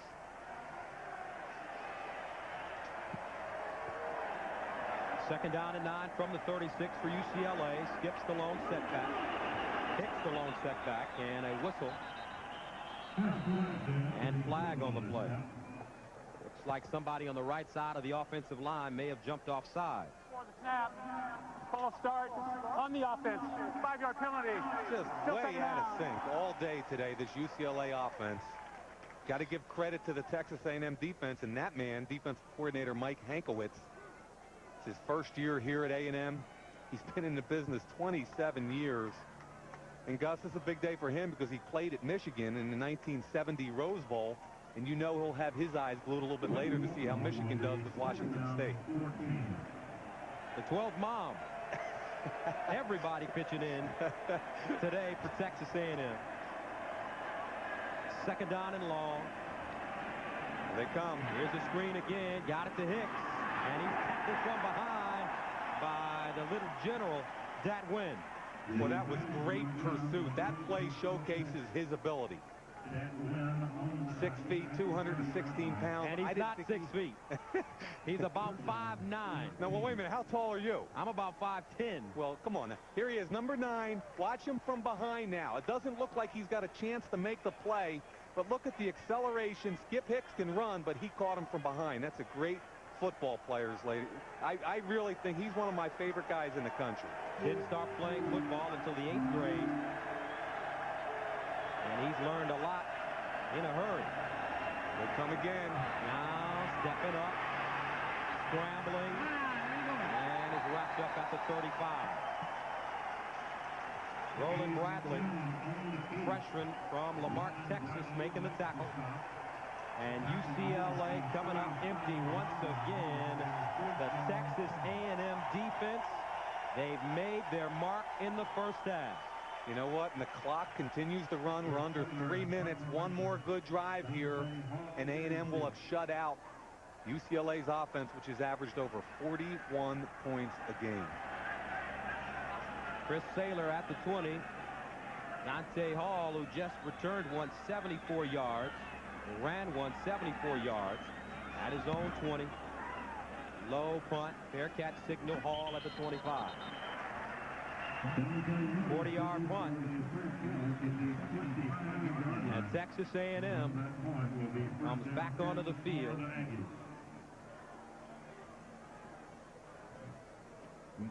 Don't forget, coming up on the College Football Today halftime report, Jim Nance, Craig James, and Lou Holtz, 2 people extremely familiar with the Cotton Bowl. Craig at SMU and Lou Holtz coaching in a number of Cotton Bowls.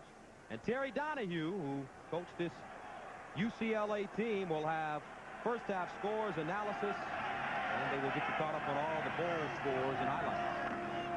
The pitch, Sir Parker, trying to cut it back, and over the 25, up to the 28-yard line before being knocked down. Larry Atkins, the strong safety, making the tackle. You know, so far I love the offensive game plan of Steve Marshall. His first year here, he's been around, he's been at Tennessee, UCLA's offensive line coach a year ago. Gus, he's going double tight ends and just telling UCLA, we're not going to allow you to dictate the pace of this game and bring people through the gaps. We're going to play a conservative game, run the football, and not turn it over. Second down and 7 from the 28. Inside handoff, Tiki Arteman, and Arteman stacked up at the line of scrimmage. He may have gotten a yard. Some dejected faces on the UCLA bench. There's a good graphic right there. Wide receiver coach Ron Carragher, who backed up Troy Aikman in 1988 here at UCLA. I'll tell you right now, that whole bench has no idea what's going on. They fully expected to come in here and dominate this week, and instead they're being dominated. 1:16 to go in the first half of play. 3rd down and 3. Here come the blitz. Double tight. Sir Parker whipped up in the backfield and goes down. Weldon Ford and Waswa Sirwanga combining on the tackle. Yeah, Sirwanga did a great job coming off the edge in the safety blitz. He's coming right up from here on the outside, number 11. Here he comes outside. He beats the block of Hardeman, forces it back to Ford. That's good team defense right there.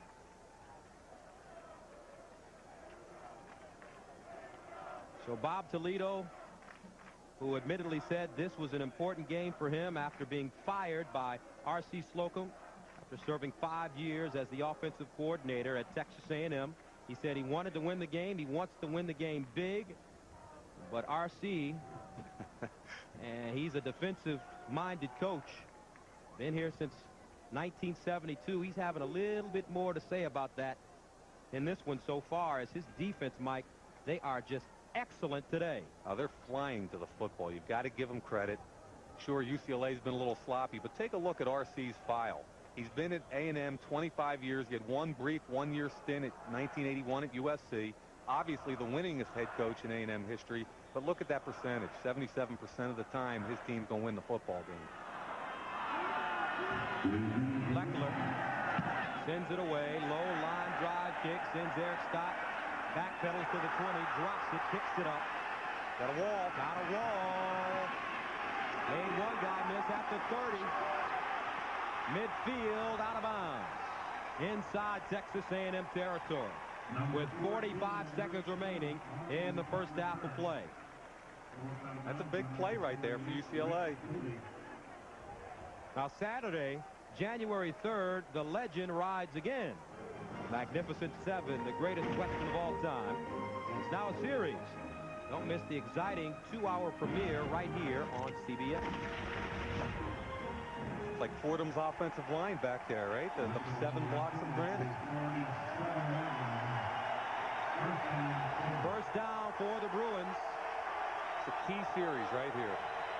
Cade McNown with 45 seconds to get some points on the board. Underneath, incomplete, no flags on the play. Rich Cody, there it goes. Late, whoa. Late flag, Rich Cody. Pass interference against him. Unless they get Holdman and Andy Myers with a little bit of a spat, that's going to be an interference call. Whoa, that was a late flag right there. They've got a little bit of a bunch. 3 wide receivers together. The correct read underneath the number 87 Farmer. Does he get there too early? Yes, he does. Was it a late call? Yes. But was it a good call? Yes. So the penalty spots the ball at the Texas A&M 39-yard line. 40 seconds to go. 3-receiver package in the game for UCLA. With an inside, and he is drilled and unable to hang on to the football. Cedric Curry delivered the wood. He's their nickel back that's also started 4 or 5 games this year. And Gus, you can see when a team just starts to get the confidence. Let's just listen to how good this hit is.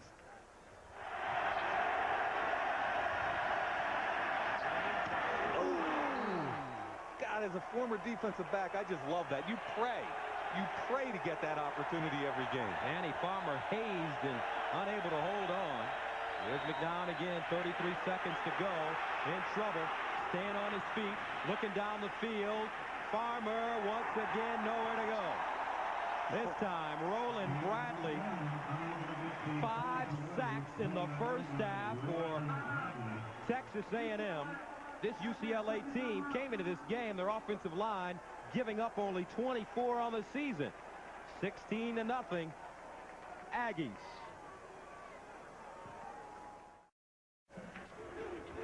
.24 seconds remaining in the second quarter of play. Texas A&M really shocking the 5th-ranked UCLA Bruins in the first half, 16-0. But UCLA with the ball, 3rd down at 13 from the A&M 42. They need to at least get points on the board before halftime. McNown feels pressure underneath, and a great catch by Farmer as he just found a little soft spot and made the catch at the 21-yard line. Excellent job showing patience by McNown.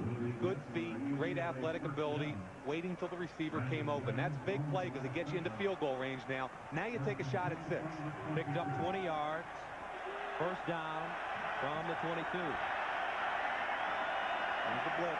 McNown. Oh! Dangerous pass. It's juggled and out of bounds. Oh, man, you don't throw that football. I'm sorry, Gus. I jumped in there. I just got a little nervous. Wow. Danny Farmer unable to hold on to the ball. You can't ever throw the football back across the field like that. If number 30, Brandon Jennings, had his head on a swivel, he could have picked that off and gone about 75 yards. Look at this. His back is to the football. If he turns around, that's an interception. You can't ever throw the football back that far all the way to the sideline unless you're going to expect something bad to happen. 9 seconds to go. 2nd down and 10 from the 22 in the first half of play. UCLA down 16-0.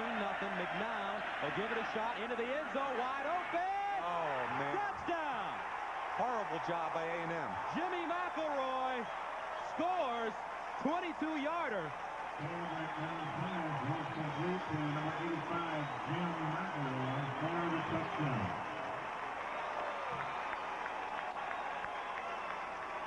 And with 2 seconds remaining in the first half, UCLA, who had not been shut out in the first half the entire season, finally got on the board. You can't let that happen late in the half. Worst case scenario, you give the field goal up, but you can't get beat in the deep corner at the end of the half like that. And the extra point is good. Cedric Curry, the sophomore, allowed McElroy to get behind him. He picked up his 10th touchdown of the season. The senior from Los Angeles. Now Curry had the underneath coverage, and Cody is the safety who's supposed to get over top. Okay, so Curry's got to sink under. Cody's got to come over the top. But look, there's 5 yards of separation. With 9 seconds left in the half, you can't ever let the guy get behind you like that. It's a good play by UCLA, but the first time today, just a poor job by Texas A&M. McNown recognizes it, sees it the whole way. It's just a soft flip. That's a very poor job of recognition, number 1 by A&M. But I'll bet you Cade liked it. About time. And the left-hander. About time. Cade McNown, who was named after a soldier in the book Gone with the Wind. Ooh, it's a literary Gus Johnson. Well, I didn't read it. He just told us yesterday that that's what his mom named him after. Man, reaching deep into that literary self of you. I'm trying, man. I'm trying. Hanging around you. And Cade got his team on the board 16-7 now. That was a huge play. And the squib kick picked up by Dante Hall. And Hall got a block, and that is the end of the first half of play. So UCLA, who looked almost dead, scores with 2 seconds remaining, a 22-yard touchdown strike. Cade McNown to Jim McElroy. And they get on the board and trail 16-7. That's a big, big play for that UCLA team. John Madden always said the toughest score is the first, especially when you're sloppy, and that's exactly what's happened right now. Mike Harris is down with R.C. Slocum. All right, Coach. with the exception of that late touchdown, your team played a pretty perfect first half. How do you feel about it? Well, I'm really pleased with the effort of our team at this time. Disappointing the last play there, you know, giving them a long pass there. The corner ran the corner out, had a little bit of busting coverage, but getting great effort out of our players. I think UCLA just demonstrated there the explosive nature of their offense. So we got a lot of ball left to play. All right, Coach. Good luck next in the second half. Thank you. All right, guys. Back up to you. All right, Mike, that's the end of the first half with the score. Texas A&M leading UCLA 16-7. Jim Nantz, Craig James, Lou Holtz, and Terry Donahue will be along with College Football Today right after this word from your local station.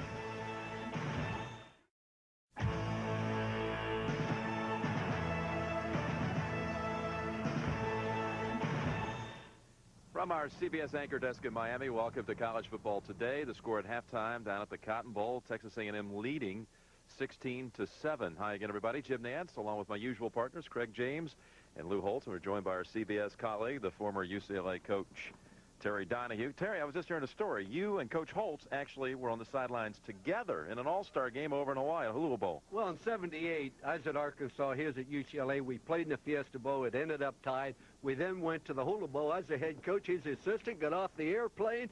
That's the last time I saw Terry Donahue until the middle of the second quarter on the sideline. He shows up in his sandal shoes. Lou, that's because I was like all the assistant coaches who worked for you. You didn't give me anything to do. I want to tell you, if all my assistant coaches were like you, I wouldn't be here today. I'm here because of them. A little micromanaging. Hey, UCLA has never won a bowl game in which Terry Donahue was not involved in it as either a player, assistant coach, or a head coach. What about the way the Bruins, at least they scored before the half, but what did you think of their first half effort? Well, UCLA early in the game was out of sync offensively. They were just missing some passes, had a number of drop balls, but the score right before the end of the half was critical. And remember, UCLA has been a big, big team in the second half. There was a point in that first half, Lou, where I thought the Bruins were driving and it looked like they were trying to get right back into the thing that won them 9 straight games. Well, sometimes you go into a bowl game and you try to win the game. You try to do something impressive. They have the ball on the 14-yard line early in the game, nothing. And instead of pound it, they run a throwback screen here, and Dat Wynn intercepts it, and then he turns into an option quarterback, pitches the ball back, and they go on and score. They're ahead because UCLA has encouraged them. UCLA has not been focused. They've not played as well as they need to, and it really makes Nebraska and makes Nebraska look very, very good. What's the name of that linebacker? Dat Wynn. There you go. You did it right. Under pressure 2 times. Give me some. Okay. You know, I think really for UCLA, the score at the end of the second quarter was very important. But for the second half, they've got to get Skip Hicks running the football. This is a big, bruising guy. Coach, you've been talking about him. I mean, the guy can run the football. He's got a big body. He's got great speed. He must become physical in the second half to give his offense a chance. The receivers have to catch the football. And furthermore, if you're Nebraska's coach Tom Osborne watching this football game and you're those Osborne guys, you got to be saying, look, fellas, look here. This team A&M showed up to play. Tennessee will show up to play Nebraska. And if Nebraska's not ready, same thing will happen to them. All right, let's check the scores. Penn State playing against Florida up in Orlando, and the Nittany Lions with -1 yard rushing. Again, without Curtis Enos, and the Gators lead it by 8. North Carolina pounding Virginia Tech. They had 16 first-quarter points. That matched the whole season's total in the first quarter for the Tar Heels, blowing out the Hokies. Big East won't win a bowl game this year. Georgia over Wisconsin. The story there, Mike Bobo, 26 of 28, the best completion percentage in college football history. He completed 19 in a row at one time, including 12 of them to Hines Ward. Later today, the Rose Bowl gets underway in Pasadena with Michigan taking on Washington State. Both Nebraska and Tennessee will watch the game in their locker rooms as they get ready for their final walkthrough here at Pro Players Stadium this evening. And when they watch, Terry, what do you think they'll be seeing in the Rose Bowl? Well, I think one of the interesting matchups is going to be Ryan Leaf against Charles Woodson. Remember, Ryan Leaf probably is the most important player on his team in the country. If he didn't play for Washington State, they might have won 5 or 6 games this year. He finished 3rd in the Heisman balloting. Woodson wins it. He's probably out today to prove that he should have won it. Yeah, well, when you talk about Woodson, that's the way most of the country is Woodson. But there are also 3 other defensive backs who made all Big Ten for the University of Michigan. You know, there's some people that don't get as much credit as what they truly deserve. But I think the Heisman will be a distraction for the University of Michigan and for Woodson. By the same token, I think it'll be a plus for Tennessee because I should believe the Tennessee players are upset that Peyton Manning was snubbed for the Heisman, and they're going to rally around him. Yeah, I tell you a guy that really is going to rally around and play a good ball game is Ryan Leaf. And I think it's very important for Washington State, the coaching staff, and for the great quarterback to be very aware of the first series or two as to how Michigan's going to play them. They really can't look on film right now and say, hey, well, Michigan's played a team like us that throws the ball like we do, that's sophisticated like we are, so they really don't know how Michigan's going to come out and try to defend them. Ryan Leaf, first series or two, don't make a mistake.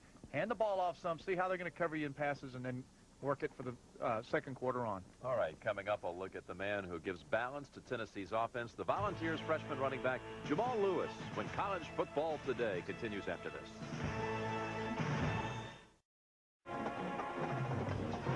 At the Cotton Bowl, A&M leads 16-7 at halftime. UCLA was third in the nation this year in scoring 41 points a game, only 7 for UCLA to this point, as we listen to the solid gold sound of the UCLA marching band.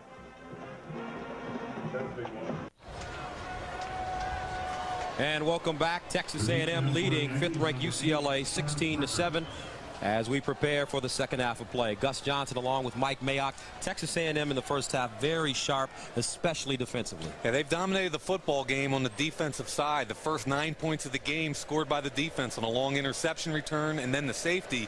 UCLA, conversely, real sloppy. I think the 6-week layoff, they've had a problem. And statistically in the first half of play, the rushing a very big key. Texas A&M really running the football well, 135 yards. Conversely, UCLA, who averages on the season over 166 yards, only 31 yards rushing in the first half. Moments ago, Mike Harris spoke with UCLA head coach Bob Toledo. Coach, what did you stress to your team at half? Well, I told them we've been here before. We've been a second half team, and you know, we're looking forward to the second half. We obviously had some penalties and some drop balls. We gave up a couple big plays, but we just got to remain patient and keep our game plan going and execute. All right, Coach. Good luck. All right, Mike. So Bob Toledo and the Bruins kicking off to begin the second half. Down 16-7. Texas A&M 7-0 this season when leading at the half. But that touchdown with 2 seconds remaining from Cade McNown to McElroy may have been that moment that the Bruins needed to get back into this game, getting some momentum. Huge, huge series for UCLA to get away not only just the field goal, but the big touchdown reception on the last play of the half. Sir Parker from the goal line. Up to the 20 where he is knocked backwards. His forward progress should have the ball spotted at the 20-yard line. 19-yard return. Brandon Stewart, high marks for he along with the rest of the Aggies. Take a look at their numbers. Turnover margin within the Big 12. That's the number I like. First place net punting, first place, second, and all the rest. What that tells me, it's a well-coached, sound, fundamental football team that will not beat themselves. And so far, that's what UCLA has done today. Stewart in the first half, 4 of 6, only 30 yards, no interceptions, no touchdowns. Passing on first down. Got it away. Intercepted, and a great play by Larry Atkins to tip the football, and he almost came up with the interception. But Brandon Stewart is going to kick himself. He's got Derek Spiller wide open. If he puts a little air underneath this and gets it over Atkins, take a look. There's nobody anywhere near Spiller. That's a great effort by the very athletic 6'4", 220-pound Atkins, but if Brandon Stewart puts some air under that, Spiller might still be running. Makes it second down and 10 from the 21 for the Aggies. 2 tight ends. That's what they've been. Base offense all game. Stewart spinning out again. The sideline incomplete. Larry Hodge, the intended receiver. Stewart felt some backside pressure on that play. Brings up third down and long. Little different second half beginning. Weldon Ford there put some pressure on, but A&M throwing the first 2 plays in the first, second half possession. If UCLA gets a good stop here defensively, you're going to see a big momentum shift towards UCLA. Third down and 10. Chris Taylor wide to the far side. Cole to the near side. Out of the pro set. Here they come. There's a blitz. Stewart goes down. Dan Juan McGee, the senior from Long Beach, California. Second sack of the game for UCLA. And the Bruins defensively really inspired to begin the second half of play. Both inside linebackers coming. 6 men on the blitz. McGee comes loose. Missed block by Dante Parker. That's the key right there. Number 34, Dante Hall's got to make that block, and he missed. He whiffed on the block.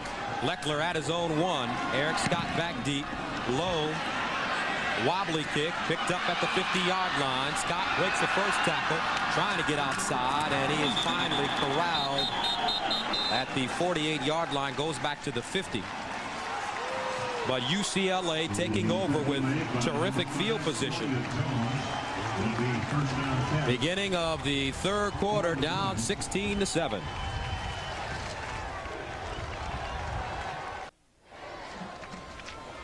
The sack by UCLA's Dan Juan McGee might cost Texas A&M more than lost yardage. Brandon Stewart steps up right there. The right ankle gets rolled over, causing extreme pain, and on the bench you can see they've been working on it since he came off the field.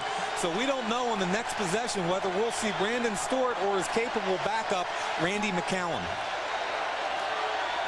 UCLA, though, their best starting field position of the game at the A&M 45.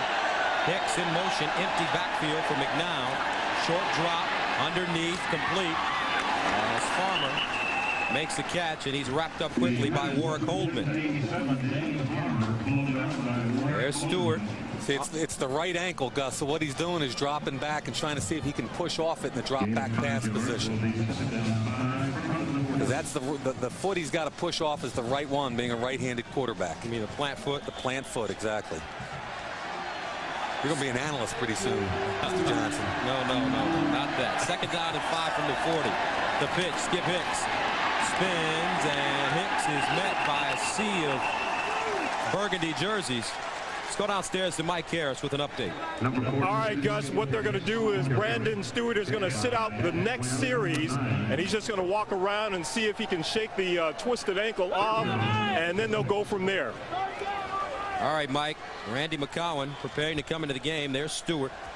I'll tell you, Gus, I've had enough twisted and turned ankles in my life. You want to get it retaped and stay on it, keep moving, because once you sit down and immobilize it, then the swelling takes over and it's hard to move around. I understand. Checking guys like James Lofton, you will get some twisted ankles. Here's McCown, got a receiver, touchdown, and that's Skip Hicks, leaked out of the backfield, 41-yard score. And here come the Bruins.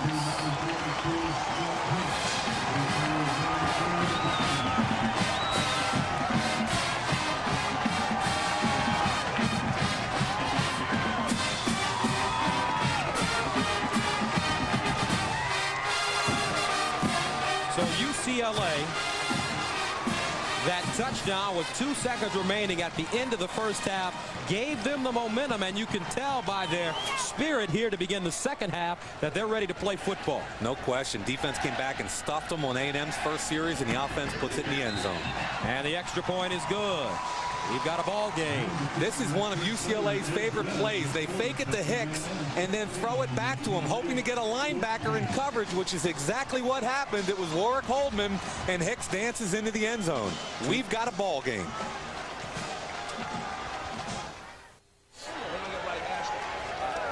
(16-14), 12:34 to go in the third. A lot of memorable moments at the Cotton Bowl, like in 1968, Alabama against Texas A&M.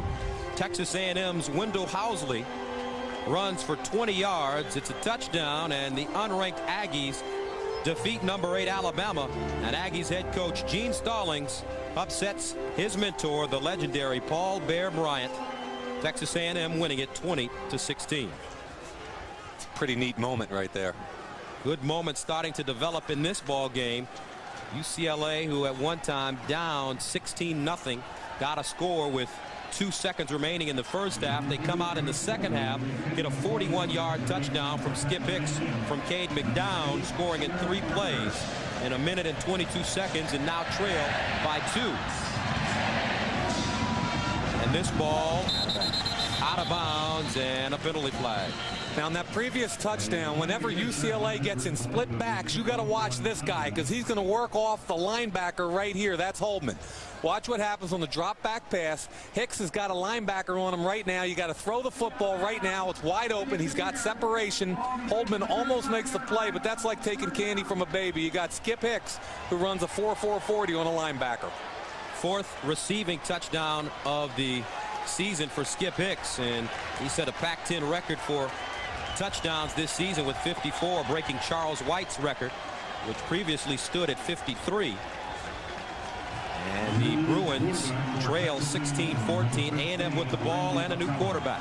And they've got to get back into their offense now. McCown, a sophomore from Jacksonville, Texas. Inside handoff, Tiki Hardeman. He'll pick up a couple. Dan Juan McGee with the tackle. Now click on the CBS Sports line, where you'll find a wrap-up of today's game and news on all the College Bowl action. The latest scores, stats, highlights, exclusive columns, and the latest breaking news in sports. Plus, check out the most in-depth Olympic site on the web. Get in on the action at cbs.sportsline.com. And the numbers on Randy McCown so far this season alternated with Brandon Stewart, for the beginning of the season, the first 7 games. Stewart finally beat him out of the position, but as you mentioned, Mike, perfect time to have a veteran guy come in. I asked quarterbacks coach Ray Dorr about alternating quarterbacks. He said, well, one of the benefits of it is that you've got 2 guys that are experienced veterans by the end of the season. So if somebody gets hurt, you've got somebody that steps in that the offense is used to working with. And McCown even started the game against Texas Tech earlier this season. So you've got a guy that alternated for 7 and started an 8th. 3rd down and 7 from the 38. A&M 1 of 7 on 3rd down conversions this afternoon. And a penalty flag, some movement on the A&M offensive line, somebody on the right side. You know, they're getting pumped up now. Before the snap, false start on the offense. 5-yard penalty. Still 2nd down. 3rd penalty of the game for R.C. Slocum's bunch. And Brandon Stewart, who had been taken into the locker room, gingerly walks back onto the sideline. They probably took him in to x-ray the ankle, and if it's not broken, then they'll come back out with the cleats on, retaped, and try and get some movement on it. But Gus, these 2 teams, look like they switched jerseys at halftime. 3rd down and 12 from the 33. Chris Cole, the motion man. And it is caught at the 45-yard line, close to a 1st down. Aaron Oliver with the grab, and McCown showing that he can get out of the pocket too and deliver one right on the money. 2 things.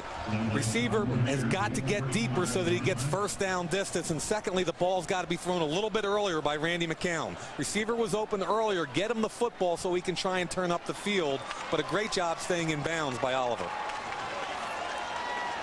Let's see where the mark is. Look how, oh my goodness. Look how close this is, folks. From where we sit, it's short by about a ½ inch. Yeah, we're going to have to get a measurement here, I think. Nope. And A&M on 4th down and an inch going for it. Watch quarterback sneak or Tiki Hardeman.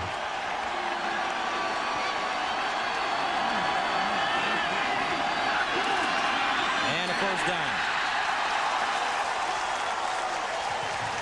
Why not, right, Gus? You got to go for it there. You're up 2. You're playing in a bowl game in your own backyard against the number 5 team in the country. That's a good call by R.C. Slocum. And you can tell that the momentum is on the side of UCLA, so Slocum daring here. McCown knew inside was going to be bottled up. He did a good job going off the tackle side rather than just over the center and made it easily. That was a key 1st down for A&M here, guys. 1st down from their own 46. And Sir Parker wrapped up at the line of scrimmage. Dan Juan McGee once again in on the tackle. McGee quietly with a nice game so far. And Stewart on the bench, and they put the air cast on the right ankle now, and it looks like they may have made him change his shoe to a higher top cleat. Yeah, they're doing everything they can to get their veteran quarterback back in the game. 2nd down and 9 from the 47 for Texas A&M.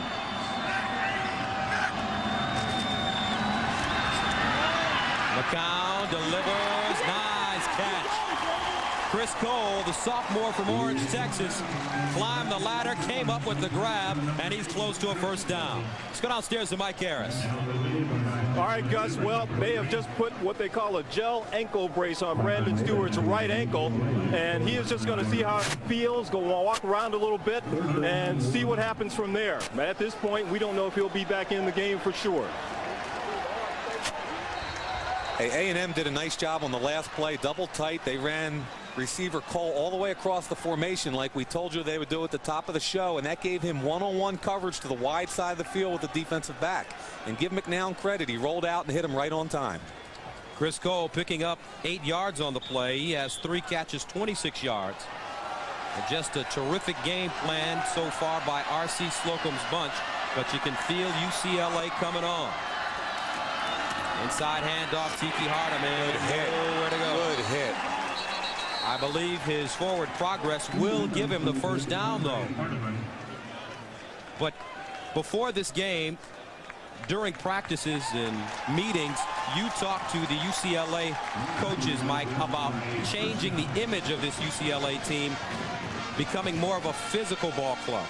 Yeah, for years, the Pac-10 in general and UCLA specifically has had a reputation for being soft. You start with those blue jerseys they wear, and powder blue. UCLA Beach Boys and all that. They brought in a new strength coach. They brought in a new defensive coordinator who's aggressive, and they've changed their whole physicality. They really are an aggressive, tough football team. 1st down from the 43. Here's a with a big lane, and what a play selection by the Aggies.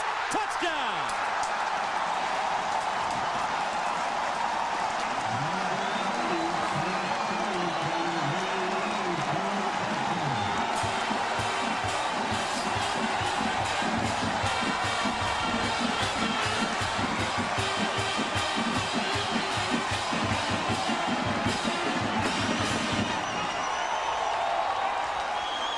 And a deep breath by R.C. Slocum, holding off the Bruins, and Texas A&M on top 22-14. 43-yard run by Chris Cole, the sophomore from Orange, Texas. The extra point is good, and once again look at the call. All the flow goes to the right side of the screen. They fake option, and here comes their game breaker. Number 80, Chris Cole. He's got everybody out in front of him, the whole side of the line. McKinney with the block does a great job keeping his feet, reaching into the end zone. And that's the young man we told you had to make plays for Texas A&M to win the football game.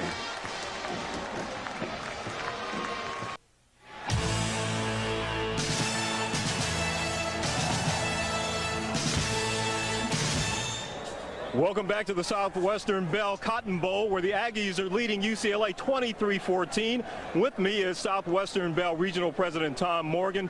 Tom, you're a very active bowl sponsor, Southwestern Bell is. What does the Cotton Bowl mean for your company? The Cotton Bowl means a lot to us. It's got a great 62-year-old tradition. We've been in Texas for 115 years. It's just a great alignment. They care about the same things we do. They care about education. They care about their community. They've given $110 million back to education since they've been here. 75 cents out of every dollar. So it's a great alignment. Plus, it does tremendous things for the community here and for the local economy. But we've had thousands of kids involved this year. It's a new opportunity for us, and it's been great. It's great for our employees. It's great for our share owners. It's great for this community.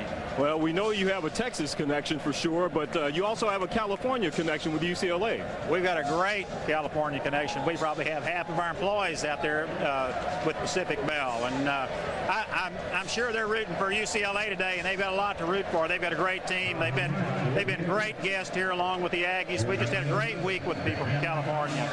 Tom, thanks very much. Thank you, Mike. We appreciate you. All right. Gentlemen, a couple of long-distance calls from the Aggies today. All right, Mike, here's Lewis inside his own 10. Got a seam at the 30-yard line, stumbles ahead, almost broke that one wide open. A return of 24, and the people here at the Southwestern Bell Cotton Bowl Classic have just treated us in a special way this entire week. Yeah, it started, we got here on Saturday. They had Jay Leno in town putting on a special show for both teams, special occasions every night. And Gus, I feel the same way you do, that the people here treat everyone, players, press, fans, in a first-class fashion. A&M still working on Brandon Stewart. UCLA with the ball. First down and 10 at their own 33. Skip Hicks trying to pop it outside, but nothing doing. That's Dat Nguyen, the junior from Rockport, Texas, wrapping him up from behind. He uses his quickness and his agility to such advantage. He's not a big kid, but watch number 9 flash from the backside. The play goes front side. Here he comes right through there. He reads it. He beats the block. Hey, you don't have to be 250 to get off the block if you're quick enough to get through it. That's a great play by Dat Nguyen. Second down and long. Cade McNown looking downfield. Throwing up between double coverage, almost intercepted. Oh, catch the football. Jason Webster couldn't hold on as Danny Farmer became a defensive player as he jarred the ball loose. Webster with 2 hands on it. And Cade McNown looked a little confused there. Give Farmer credit for knocking the ball loose. Farmer's looking the whole way. Look at it. Jump ball. Get up and go get it. Jason Webster, who's only a sophomore, and you got a big play. Those are the kind of situations when you got an opportunity, you got to close the door. You can't let that slip through your hands. Sophomore from Houston, Texas. McNown, 11 of 22, 165 yards, 2 touchdowns, and an interception. Third down and 10.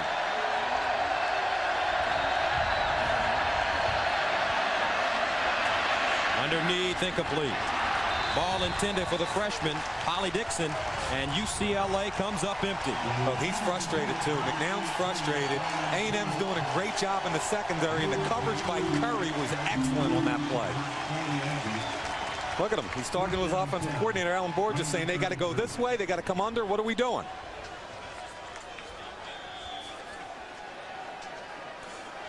Chris Saylor at the 19. Dante Hall back deep at his own 27. High spiraling kick, sending Hall back to the 15-yard line where he starts, and he is wrapped up at the 23.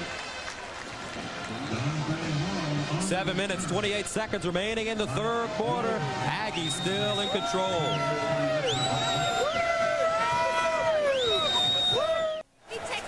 7:28 to go in the third. A&M on top of UCLA. In the 1970 Cotton Bowl, Notre Dame faced Texas. Longhorns running back Billy Davis scored a 1-yard touchdown with 1 minute and 8 seconds remaining, giving Texas the lead and helping lead the top-ranked Longhorns to their second national championship as they beat the Fighting Irish 21-17. Joe Theismann, the quarterback of Notre Dame that year. I don't know, Gus. I think some people in Pennsylvania would have a little beef with that because Penn State went undefeated those two years also, and President Nixon handed the national championship to the Longhorns. Joe Paterno really wasn't happy about that. First down for Texas A&M, 23-14. They lead. 7:28 to go in the third quarter of play. And McCown dancing out of the pocket. Tucks it and is knocked out of bounds at the 20. Let's go downstairs to Mike Harris.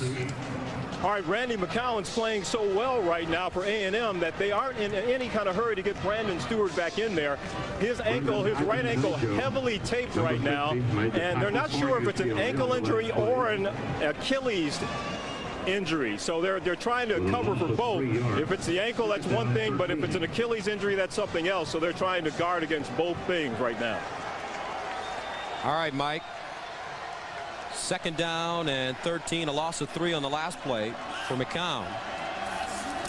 Cole in motion. They hand it to the second man through. And over the 23-yard line is Sir Parker. And the x-rays on Brandon Stewart turned out to be negative. And Juan McGee making the tackle on Parker. Keep in mind that offensive coordinator Steve Marshall for Texas A&M was the offensive line coach at UCLA a year ago. If there's anybody in the country familiar with the frenetic defense that UCLA plays, it's that guy. Didn't look real happy right there, though, did he, Gus? 3rd down and 11.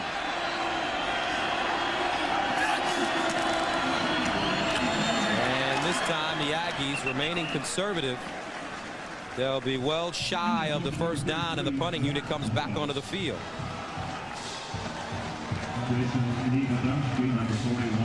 Well, we just got the word from down on the sidelines that the injury to Brandon Stewart is officially a strain of the Achilles tendon.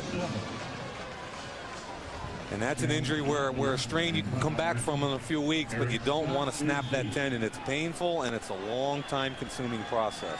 Shane Leckler standing at the 12. Eric Scott at his own 29. High spiraling kick. This is a beauty.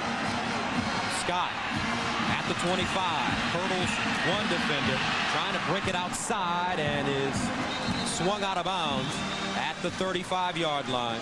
49-yard punt, 10-yard return, and a tackle on the play made by Toya Jones.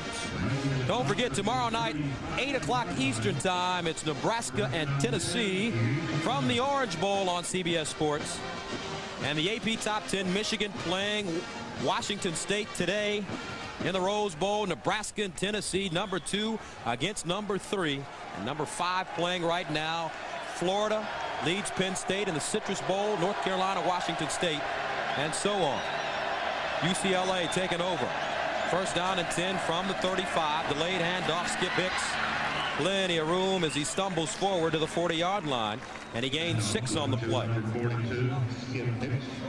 And Skip Hicks, his father, is a high school football coach and also was a pretty good tailback in his day, holds most of the rushing and scoring records at Southwestern Oklahoma State. Watch Grebe in motion, make a little trap block right there on the unsuspecting defensive lineman. That opens it up wide open for Skip Hicks. And Gus, you're right, his father, his brother, all wore number 42. Father Charles. Here's Hicks again, got a seam at the 50. And knocked out of bounds at the 40, but a flag on the play at the UCLA 40-yard line. Could be a holding call against the Bruins. Brandon Jennings made the tackle, and it is. I think they're going to get left tackle Chris Ferris with a hold here, and Bob Toledo just can't believe it. That's the kind of day it's been.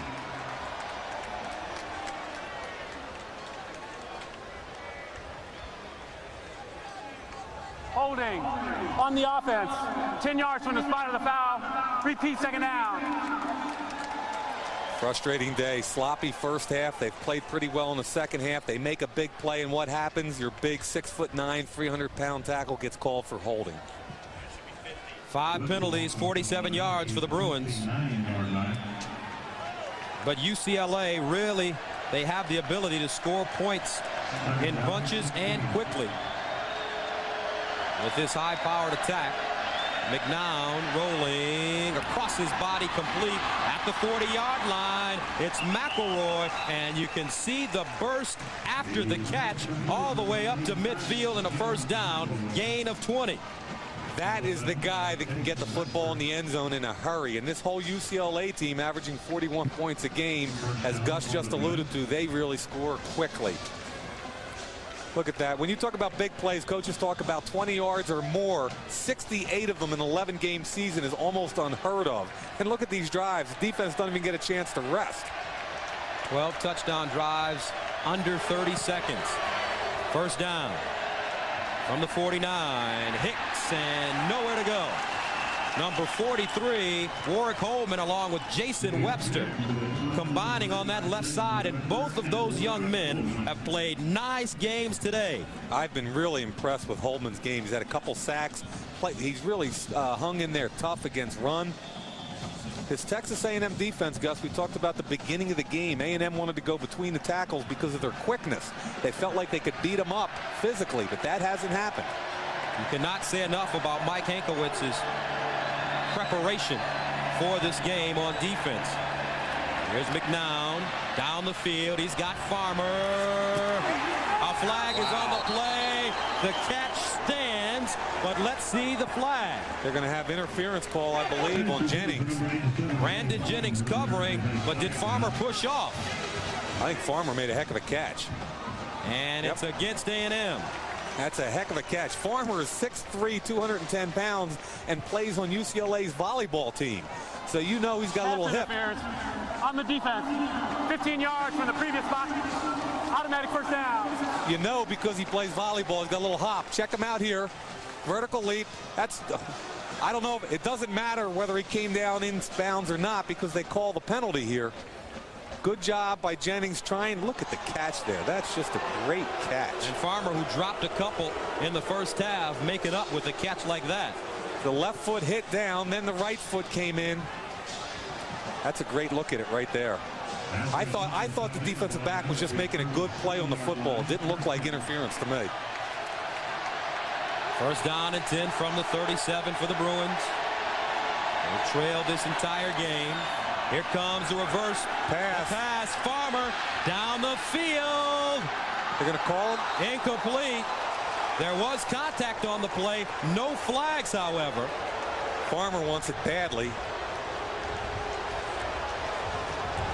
And McElroy trying to muscle the ball away from Jason Webster and Brandon Jennings. That's really a good job by the Texas A&M defensive backs, not biting on the reverse. Great job by Jennings coming underneath the football, turning and looking for it. There's some heavy contact there. I'll tell you what, if I'm the ref, I don't usually like to call interference, but if I'm the back judge, I'm probably throwing the flag there. A lot of contact before the ball got to him. Second down and 10 from the 37. T formation. Now they show a wing T set in there. Hicks in motion. Empty backfield for McNown. Short drop. Got it away. Grebe. Great catch at the 25. A lot happening on that play. A gain of 12. Rich Cody with the tackle. That win had some pretty good coverage there, but an excellently thrown ball. Good job of using the body by Mike Grebe. Get a good look at the 6'1", 218-pound McNown, three-step drop. Look at the touch. The ball's actually tipped by Dat Win. Great concentration by the tight end Grebe, and you can see why offensive coordinator Alan Borges loves his tight ends. Junior out of San Jose. Another first down from the 25. Hicks this time, and the hole closed up on him really quickly, but he got through, picked up a couple of yards. Dat Win once again with the tackle. Another way they use their tight ends, though, that shows the athletic ability. Mike Grebe, who just caught the pass, they used him to come in motion and trap block and lead Hicks up into the hole. And Dat Win, he's a junior, and some people say he may be too small for the NFL, but Mike Singletary, guys like him have proven. Sam Mills. If you know what? If you're a player, you're a player. I don't want to hear how big you are. Here's a counter. Reverse. McElroy trying to get around the corner. Does. Out of bounds. But Texas A&M smelled that play out pretty nicely. Look who made the play, Gus. Dat Win. He is a complete football player and is having a terrific game this afternoon. Watch him here. He's going to flow two ways on this play. He sees it one, he moves to his left. Now he reads it before the ball's even handed off, has got the quickness, the hustle, and understands angles, and he makes the play. If he does make the NFL, he will become the second Vietnamese player to play in the National Football League. Eugene Chung, formerly with Virginia Tech, now in the NFL, the first. Third down and 5. McNown keeps it, spins, got the first down, still on his feet, smell of the end zone, touchdown.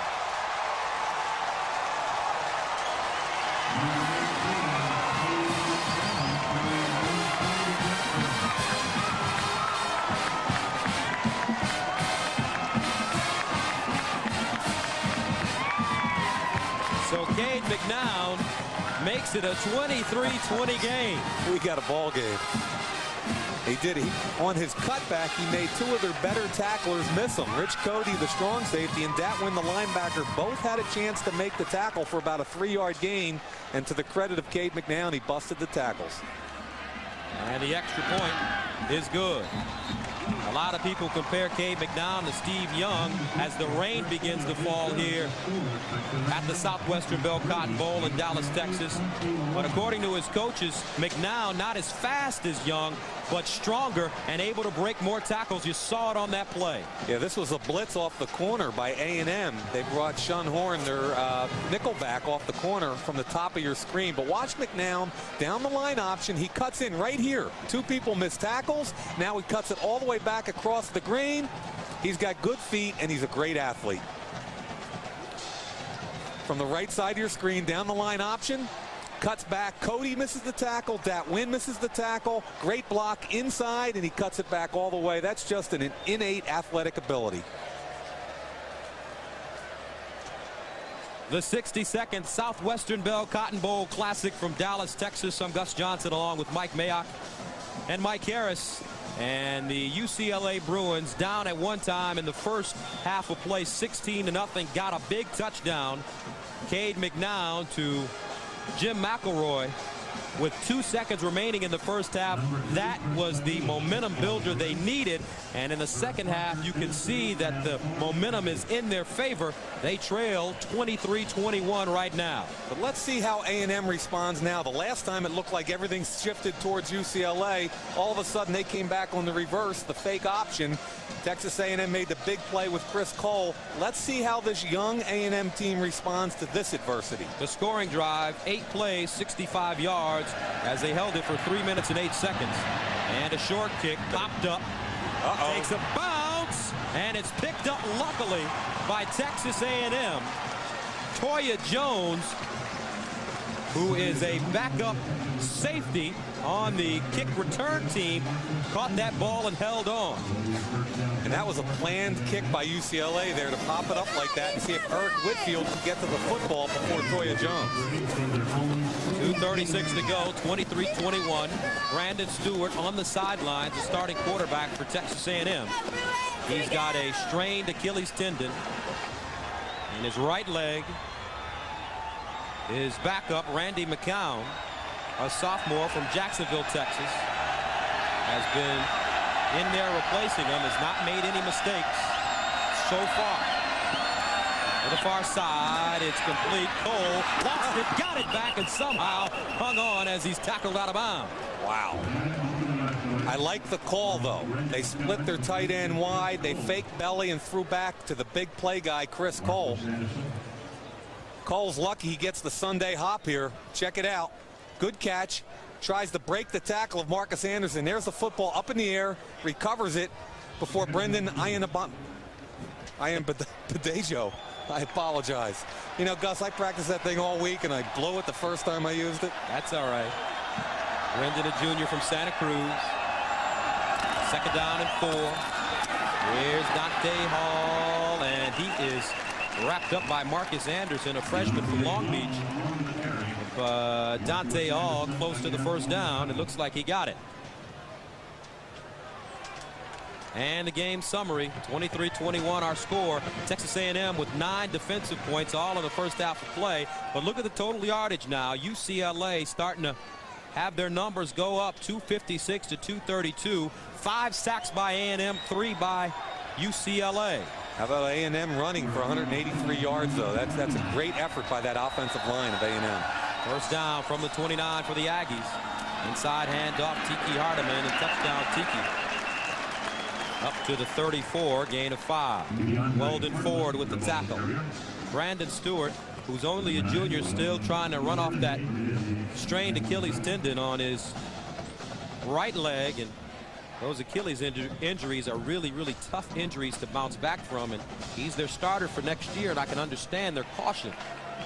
Yeah, I think it's Randy McCowan's game unless they get behind and they need a big boost, some kind of emotional lift from the starting quarterback. Second down and 5.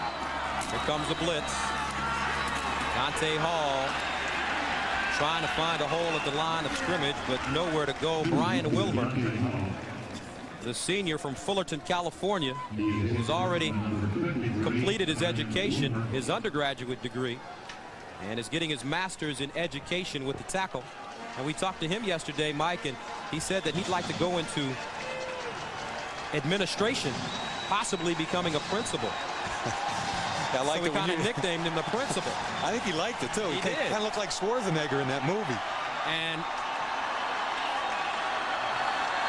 3rd down and 5, and a crazy is jogged onto the field. Some jerk came onto the field wearing nothing but a pair of gym shorts, and we got rid of him quickly, so I think that's what the call is. Now there's an interesting guy right there. Rocky Long was a quarterback at University of New Mexico in 1971, now one of the best known defensive coordinators in college football. This is his last day as a Bruin. After today, he flies to Albuquerque to take the head coaching job at his alma mater. But Gus, they have so much respect for this guy that they're going to keep his defense next year when they hire the new defensive coordinator to come in, Rick Alioto from the St. Louis Rams.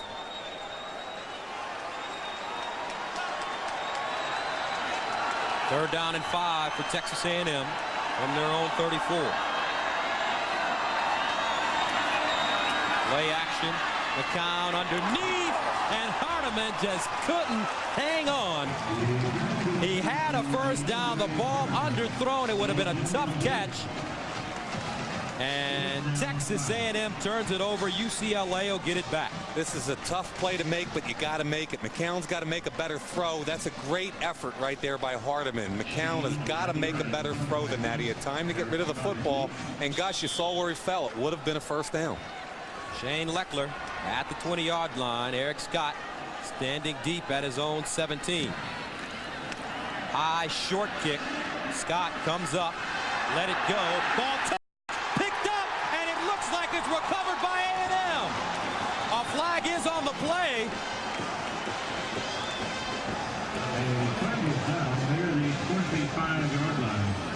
Cedric Curry on special teams.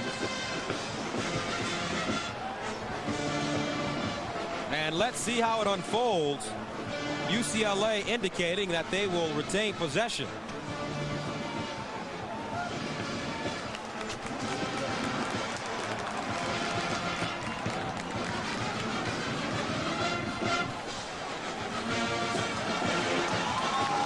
So an illegal block called against the Bruins. But the bigger issue is possession. R.C. Slocum saying, let's get that clock started. Here comes the kick. Scott at the last minute. There's the obvious penalty, but it hits number 12 right there. Live Jason ball. Bell. That's a live football. It certainly looks to me like Curry comes up with it. Curry got it.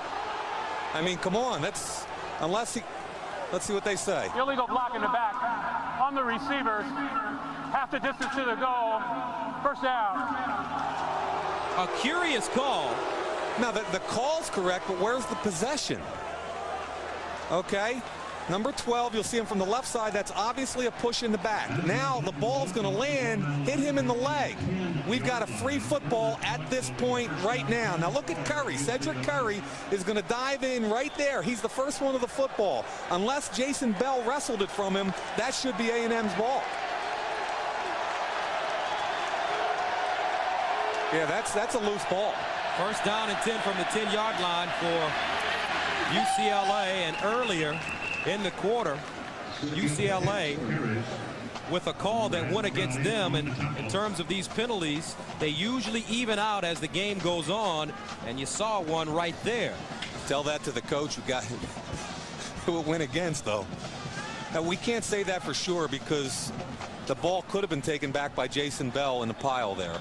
And one of the special teams coaches, Sean Slocum, who is the son of R.C. Slocum, the head coach at Texas A&M. And rumor has it that he could be leaving to go to USC next season, along with Paul Hackett, the new head coach at Southern California. So that's the end of the third quarter of play as the Texas A&M Aggies lead the Bruins from UCLA 23-21. We'll return to the Southwestern Bell Cotton Bowl Classic right after this message and a word from your local station.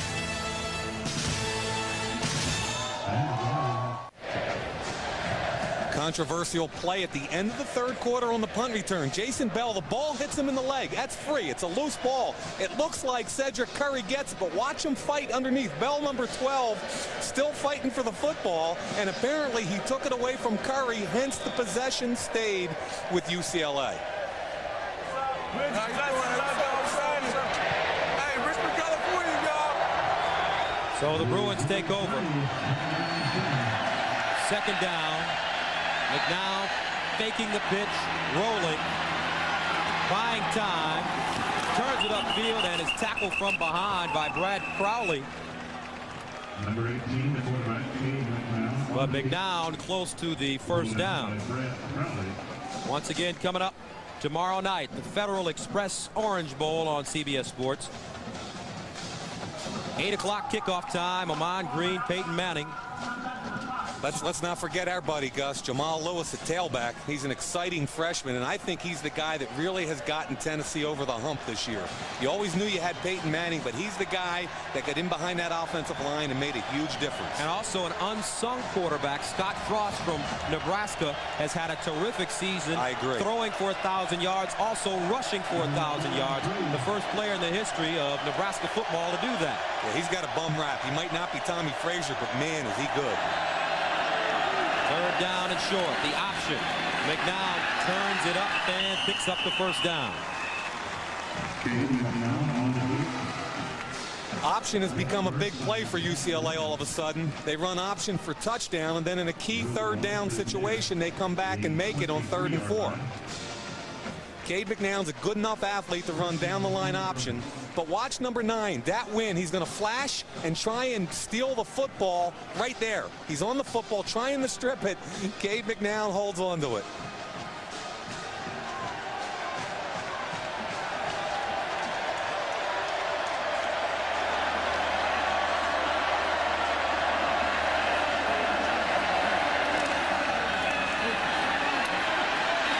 McNown looking for Hicks. Great catch, Hicks, and he's wrapped up at the 41. Went up high to catch the football. That's the same play he scored a 40-yard touchdown on, and this time he gained 19. But this play coming all the way back holding against the Bruins. We talked about how much they like to use Hicks out of the backfield, and out of I formation, they fake it to him, drawing the defense the other way, and then the long throwback to the athletic Hicks. Holding on the offense. Half the distance to the goal from the spot of the foul. First down. 7th penalty of the game in the last 4 possessions for the Bruins. And they've been very successful, only punting 1 time and coming up with 3 touchdowns. However, the penalties continue. Another hold for UCLA, and I guarantee you Bob Toledo's not happy with the lack of sharpness from his offensive unit. First down and 25 yards to go for UCLA.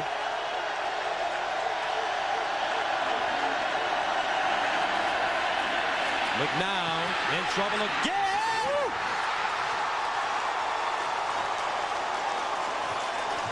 And it's not a safety. They spot it at about the 1-yard line, but Cade McNown has to get rid of the football. Sometimes when you're a real good athlete, you believe you can do all kinds of things and get out of things. Watch number 94, Rollins. He flushes him right there. That wind's going to beat him up right there. It's clearly on the 1-yard line. That's a good call. The ball was out of the end zone, but you can't afford to take a chance and get caught back in the end zone again. He's already taken 1 safety in the first half.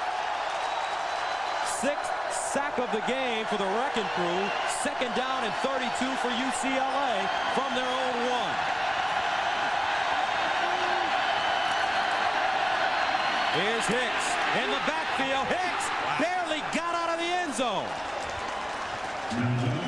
And right now, Texas A&M, the defense, they smell blood, and they're pinning their ears back and going right after the Bruins. Point of attack, they're really tough. 94 Rollins, Holdman 43. Look at him do a great job off the tight end, fly to the football. Hicks does a heck of a job just to get out of the end zone.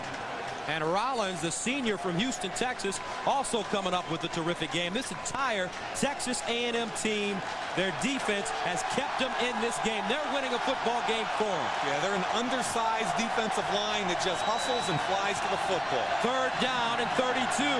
Ball inside the 1.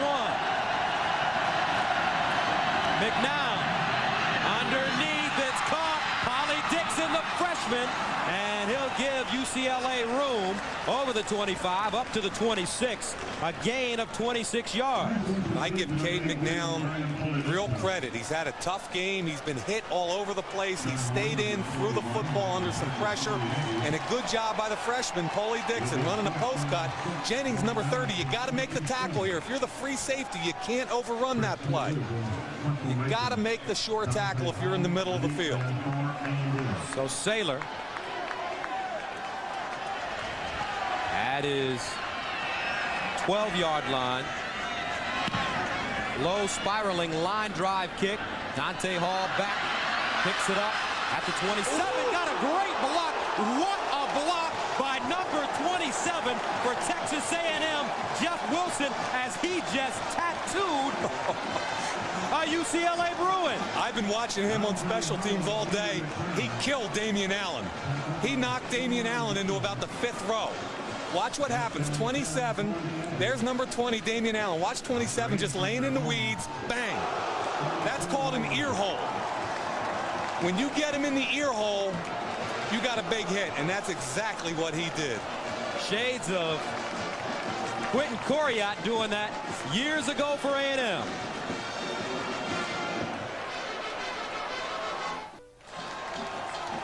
Take a look at how violent special teams can be.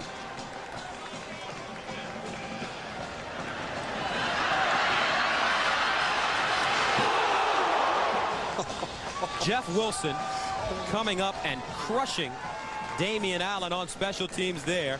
And he may, I tell you, looks like a gunslinger. I played with a guy in the Giants named Pete Shaw, who's a safety, about 5'7", 190. And he used to tell us he just aimed for ear holes. And when he could get his little body into an ear hole, he'd kill you. And that's exactly what happened right there. A&M first down and 10 from their own 32. The handoff, Sofacker got a block, bounced it outside, cut it back in, and is up close to the 40-yard line. 8-yard gain, which will make it 2nd down and 2. Click on the CBS Sports line, where you'll find a wrap-up of today's game and news on all the College Bowl action. Get the latest scores, stats, highlights, exclusive columns, and the latest breaking news in sports. Plus, check out the most in-depth Olympic site on the web. Get in on the action at cbs.sportsline.com. I just started surfing the net in the last few months, Gus. I kind of like that place. You get just about everything you want on the sports line. 2nd down and short for the Aggies. On the 40, Leroy Hodge in motion. The pitch to Sir Parker, got a block. Could not get through the hole, though, quick enough, as Sean Williams, the All-America safety from Lakeview Terrace, California, senior, comes up, makes the tackle. They compare this kid to Kenny Easley, James Washington, Eric Turner, all those great safeties that have come out of UCLA. Gus, he's got a shot at being a pretty high first-round pick, which is unusual for a safety. He's going to play in the Senior Bowl, and if he has a good showing there and does well at the Combine, he's a surefire first-round pick. 3rd down and 1. Straight ahead. I don't know. And it'll be iffy.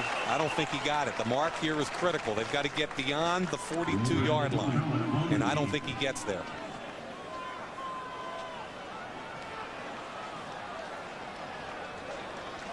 They've got to get beyond the 42. So there it is. It's just past the 41. So 4th down. R.C. Slocum, who's been gambling this entire game with another decision, he calls timeout.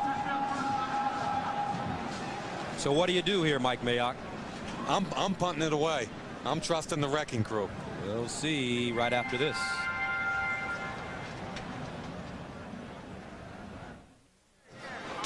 CBS Sports presentation of the Southwestern Bell Cotton Bowl Classic is sponsored by your friends at Southwestern Bell. The new Dodge, it's about change.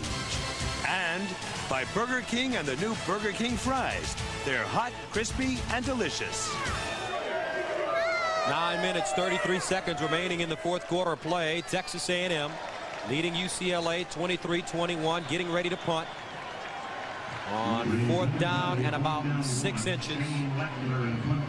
Leckler. Spiraling kick. Sending Eric Scott back to the 13, straight ahead, looking for daylight, ran into one of his own teammates and squirms his way ahead to the 29-yard line. Just a number of great moments in Cotton Bowl history, like in 1979, Notre Dame against Houston. With 2 seconds left in the game, Notre Dame quarterback Joe Montana throws an 8-yard touchdown pass to Chris Haynes in the corner of the end zone to tie the game and lead the Fighting Irish on to a win. Notre Dame beat them 35-34 as the comeback legend of Joe Montana began. And he had hypothermia in the third quarter, went in the locker room, a little chicken soup, and came out and led a great comeback. On the 29, the pitch, Skip Hicks with a blocker in front of him. And he is dragged out of bounds. Sean Horn, the junior from Jasper, Texas, 5'11", 180. Makes the hit. Sean Horn is a tough kid. He's played a good game so far today. Trent Driver, the inside linebacker, made a great hustle play inside out there. And guys, the tradition of the wrecking crew looks real good today. Skip Hicks, 22 carries, 67 yards. That A&M defense has been in his face the entire afternoon. Wichita, Texas native coming back home. 2nd down and 5 from the 34. Here's a screen. Nice catch. Polly Dixon, the freshman. And he jitterbugs his way close to a first down. It'll be about a half-yard short of it. Philip Myers, senior from Galveston, with the tackle. But they really like Brian Polly Dixon. Came into this game with 8 catches, but his coaches compare him to J.J. Stokes, who makes his living right now with Steve Young and company in the 49ers. Let's make sure they compare him physically. He's not there yet as a football player, but Bob Toledo told us that at 6'5", 197 pounds, he's a great-looking athlete, and he's got all the ability in the world. Just has to get to that level like J.J. And speaking of young recruits, it looks like UCLA has a chance to just have a really good recruiting class as they pick up the first down. Yeah, if you read USA Today newspaper yesterday, they listed their top 25 players in the country by position. 13 of them were undecided. 3 were listed at going to UCLA. No other school had more than 1. And let's face it, Gus, Bob Toledo said he had 21 verbal commitments out of a possible 25 already. That's almost unheard of. First down from the 39 for the Bruins, trailing 23-21. With 8:38 to go in the fourth quarter. McNown audibly, 4 on the play clock, got it away. Skip Hicks straight ahead, lowers the boom and gets over the 40, close to the 44-yard line. Rich Cody, the junior, walk-on strong safety with the tackle. Yeah, I like Rich Cody. Did a nice job there, stepping up in the hole, stopping Hicks, one-on-one tackle for about a 3 or 4 yard gain. He's a guy that came in at about 180-pound, walk-on, didn't have a chance, and now he's 205. Tough kid, had 93 tackles this year, 2nd on the club. Father played in the National Football League. Graduated from Memphis. 2nd down and 5 from the 44. Play action again.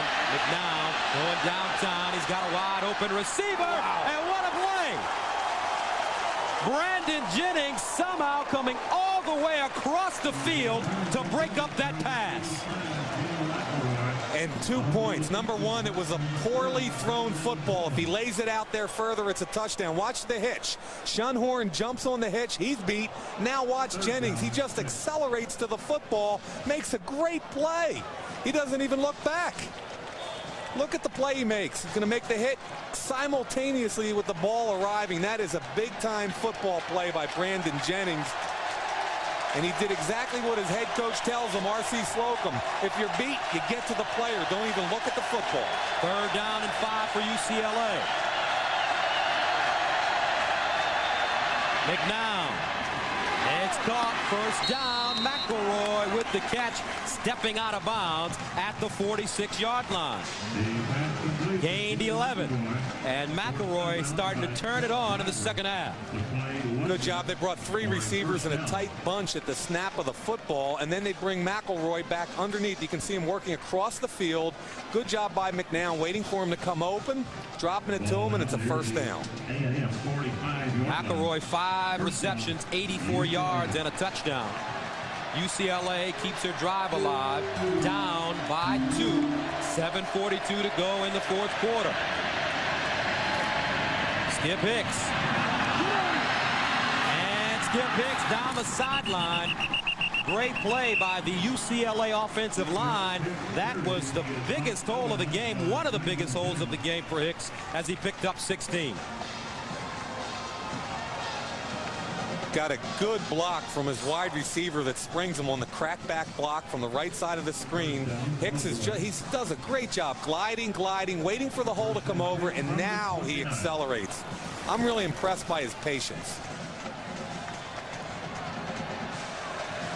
Gain 16 on the play. First down for UCLA. At the A&M 29. Hicks the other way this time. Breaks a tackle on his feet. Skip Hicks at the 10. Stumbles down to the 5. What an individual effort. And a great showing of balance for the senior tailback from Wichita, Texas. 24-yard gain.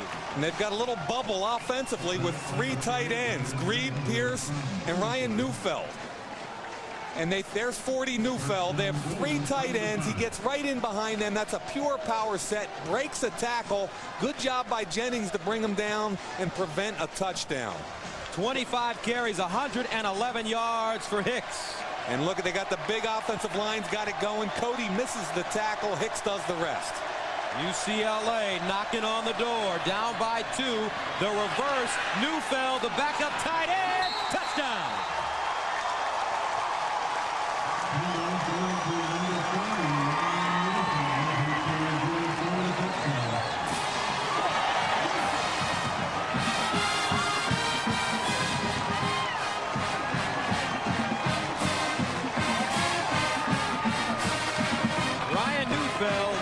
From Morgan Hill, California, scores, and for the first time today, UCLA has taken the lead.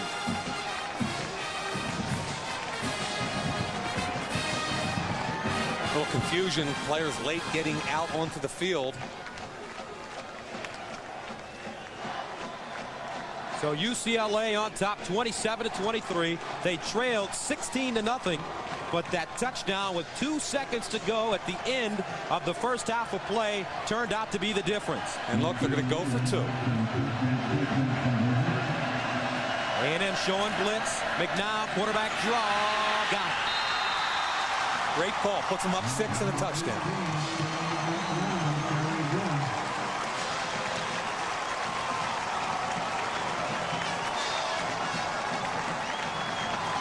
Touchdown was classic. They fake the run front side and hand it back to their number 41, their tight end. They're going to fake it to the left right there. Now watch 40 come the other way. He was the tight end in the slot. Neufeld, big fella's not used to carrying the football on a run, but it's a touchdown. He had 4 catches this year, but there's the handoff. Everybody reacts the other way. Neufeld just dances into the end zone for his 2nd touchdown of the season.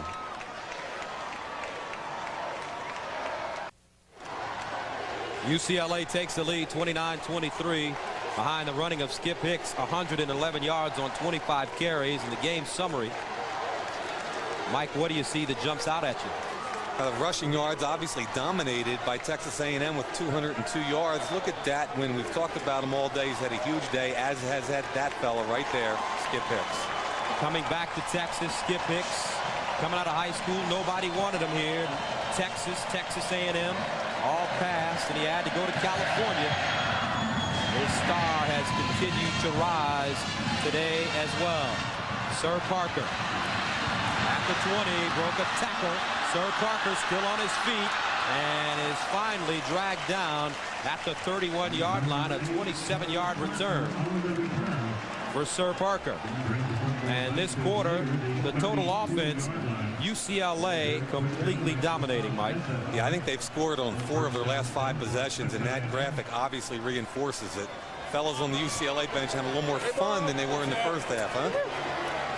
UCLA, they've scored touchdowns on 4 of their last 6 possessions. A lot of time remaining, though. 6:52. A&M for the first time, though, playing from behind. Here they come.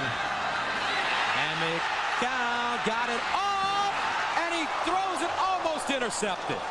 Jason Nevedomski had the ball in his hands, but I think he was surprised more than anybody else in the stadium that the ball was between the 4 and the 1. Yeah, Ian Badejo did a great job coming on the blitz. You'll see number 50 flash from the left side right there. Now, you can't throw the football right now. You can't throw the football. Take the sack. Don't ever throw it away like that, because if you do, the ball game's over. Nevedomski's got to catch the football. Steve Marshall, hey, what's up with that? You know, you're a more experienced quarterback than that. You cannot throw the football up for grabs in this kind of situation. Now is when you think about Brandon Stewart and whether or not he can go. 4th sack of the game for UCLA. 2nd down and 17. Backside. McCown breaking contain. And he's pushed forward by the Bruins over the 30-yard line up to the 33. Larry Atkins, the safety, putting the lick on it. Yeah, that's a pretty good job by McCown there. Got away from the blitz. It was coming both front and backside. Stayed on his feet and picked up 6 or 7 yards just to get him back to the original line of scrimmage. 3rd down and 10. We're gonna win this. We're gonna win this one, baby. What's up, Mom? What's going on? Jermaine Lewis, they call him Squat because he's about 5'6", 180. From the 32-yard line, getting all of his shout-outs in. To Mom and everybody at home. Here's McCown setting up for the sideline. Nice catch out of bounds, but short of the 1st down. And they say he juggled it. RC's on his knees saying, Chris Cole. RC was on his knees showing him where it was. There's the ball delivered. I can't see it. From there, the ball pops loose, but from this angle, we ought to get a better look here. Cole extends, does a good job right there. It looks to me like he's got it the whole way until the end when it's stripped out. Regardless, he would have been 2 to 3 yards short, and that's a sophomore mistake. You got to get further past the marker before you work your way back for the football. You've got to be able to catch the ball and get the 1st down. Shane Leckler, 9th punt of the game. Wobbly kick. Scott at the 21. And Scott gets up to the 30 before being driven backwards. So the UCLA offense coming back onto the field. They've scored touchdowns on 4 of their last 6 possessions and lead it right now.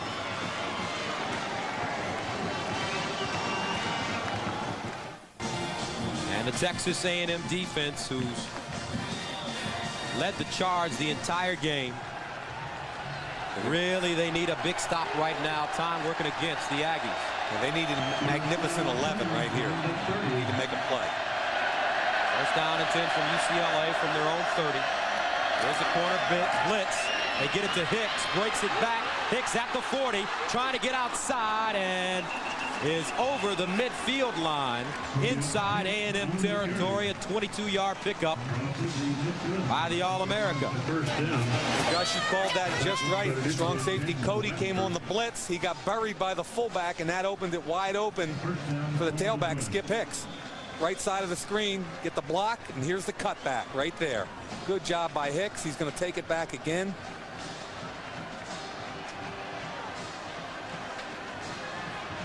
Skip Hicks, 133 yards rushing on 26 carries.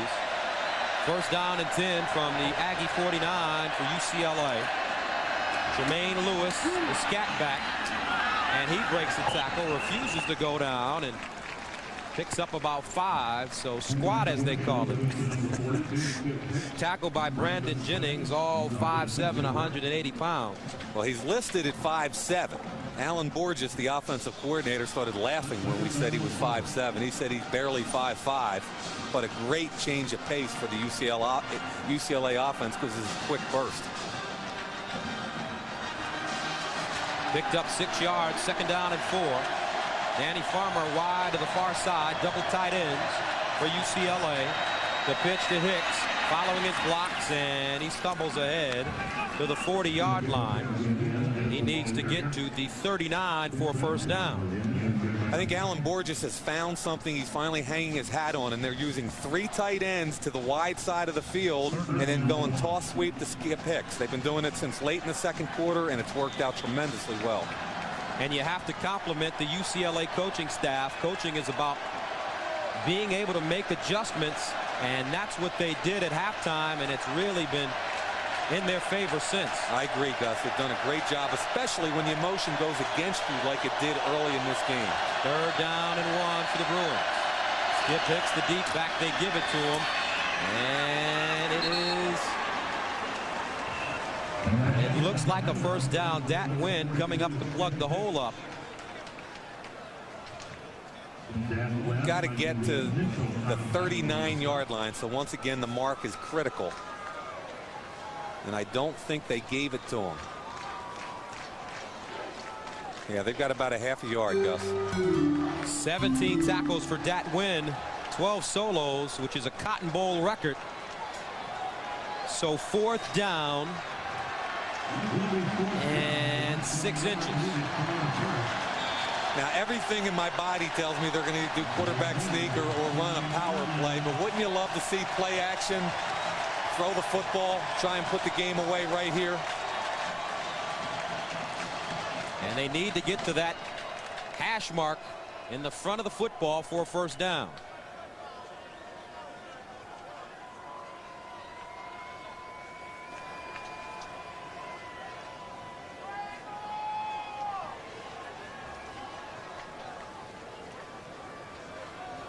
Bob Toledo, 2 years as the offensive coordinator at UCLA under Terry Donahue before taking over, and he told the story about after he was fired, prior to his dismissal, he got a call the same day, another school interested in him taking a job. 3:14. They're putting 14 seconds back on. Still 4th and inches. Huge play for Slocum and Toledo. Coach Terry Donahue giving him another chance at UCLA, and it's funny how things turn out sometimes. 2 years later, he's a head coach. 5-6 last year, and now his team on a 9-game winning streak. 4th and inches. Straight ahead. I don't know. I don't know. Remember, he's got to get to the 39-yard line. It's marked right at the midpoint of the 39-yard line, so the mark is critical. If the nose doesn't get there, UCLA will be stopped. Just all it is wedge blocking up front. McMahon goes straight ahead. Look at Dat Nguyen come over the top. That's a great job by Driver, and from the right side, Dat Nguyen and Driver, 28 and 9. Here comes the chains now. This is the mark of the ball game right here. This is it. Wow. He got it. Inches. By the nose of the football. 2:50 to go. Wow. That was huge. Can't raise the roof yet, fellas.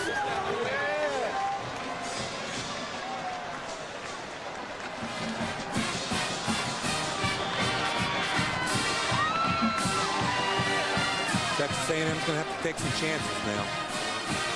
8-man fronts, try and strip the football. Aggies still with 2 timeouts left. Clock running, 2:34 to go. First down from the 39 for UCLA. The pitch to Skip Hicks. And Dat Nguyen, what a terrific football player this young man is. Dat Nguyen, another tackle, 19, 14 solos, Cotton Bowl record. He's only about 5'9". But he is the embodiment of what a college football player is about. Tonight on CBS, beginning at 8 p.m. Eastern, first it's the Orange Bowl parade, followed by Diagnosis Murder. Then it's 48 hours at 1 p.m. Eastern. That's all coming up tonight here on CBS.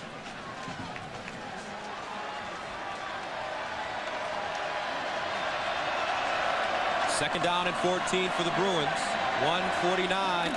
39 to go rather. Skip Hicks straight ahead again.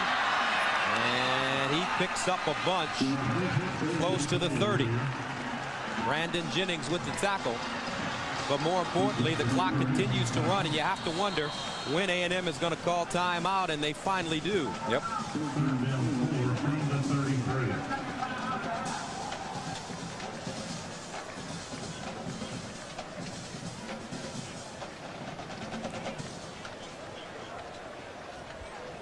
Don't forget, tomorrow night, 8 o'clock Eastern Time, it's the Federal Express Orange Bowl.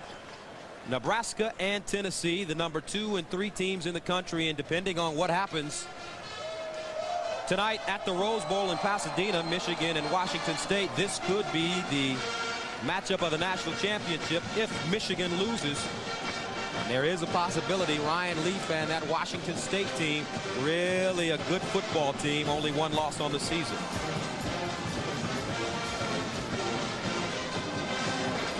And for UCLA, their last 2 touchdowns. Cade McNown option, cuts it back, makes 2 people miss on the tackle, cuts all the way across the green, shows why he's a big-time player after a bad first half. And look at the reverse. Fake front side, handed off to their tight end, Ryan Neufeld. Been too much to handle here in the second half when they finally started to play good, clean football.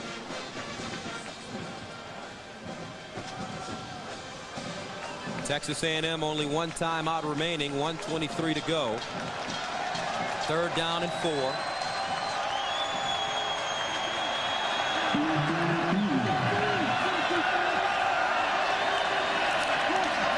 Here's Hicks again, looking for the first down, and he won't get it, and he's inbounds. He's inbounds. He was almost tackled out of bounds. Look at RC. First RC wanted him out of bounds. Now RC's grabbing him and calling timeout. It's an emotional football game.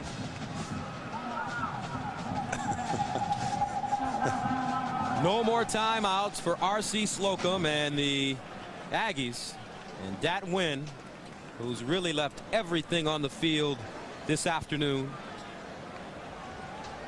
Boy, you know, Gus, watching him on tape, I thought he was a great football player. After today, I think he's even better. And Dat Nguyen, as we told you, his mother pregnant with him in 1975 in Vietnam. They fled the country before the communists took over Saigon. Landed in the United States in Arkansas as refugees, then moved to Texas, Rockport, Texas, and his parents, not speaking any English when they moved to the United States, forged a career for themselves in the shrimping industry in Rockport. They own a Vietnamese Chinese restaurant, and their son is just a terrific football player and just a terrific young man. UCLA punts it away, and the ball goes into the end zone. So with 1 minute and 5 remaining, no timeouts. All comes down to a last drive. A&M still with life, trailing 29-23.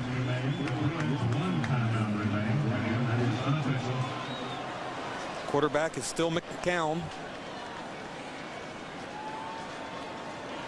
And here's a situation. You've got 80 yards, no timeouts, 1 minute 5.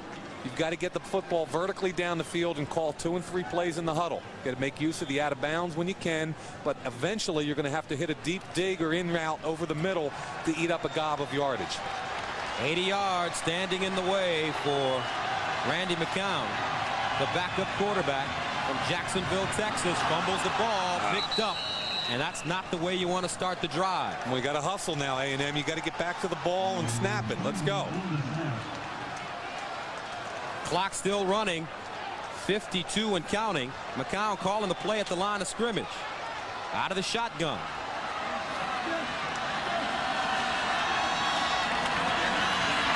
Here comes the rush, and he goes down. Okay, once again, I hate to be repetitive. 36-35, you got to hustle back. The receivers are still 30 yards down the field. Get back to the line of scrimmage and get going. No timeouts for Texas A&M. A loss of 9 on that play. 21 seconds to go. McCown looking deep. On the sideline, intercepted. Larry Atkins, 6th interception of the season. And the UCLA Bruins are heading for win number 10. And only twice in this school's history have they won 10 straight games, 1946, 1954, and add this season as well. Darren Klein got a good hit on the quarterback, and a great job by Larry Atkins playing a 2-deep zone, covering his half of the field, coming over the top, making the easy interception. But gosh, you got to be impressed with the way A&M played football today. A courageous effort by the Aggies, and Bob Toledo, the first smile we've seen from him this entire afternoon. Cade McNown, the final snap of the football game, and that is it. UCLA pulls off the second largest comeback in Cotton Bowl history, coming back from 16 points to beat Texas A&M 29-23. They finished the season 10-2.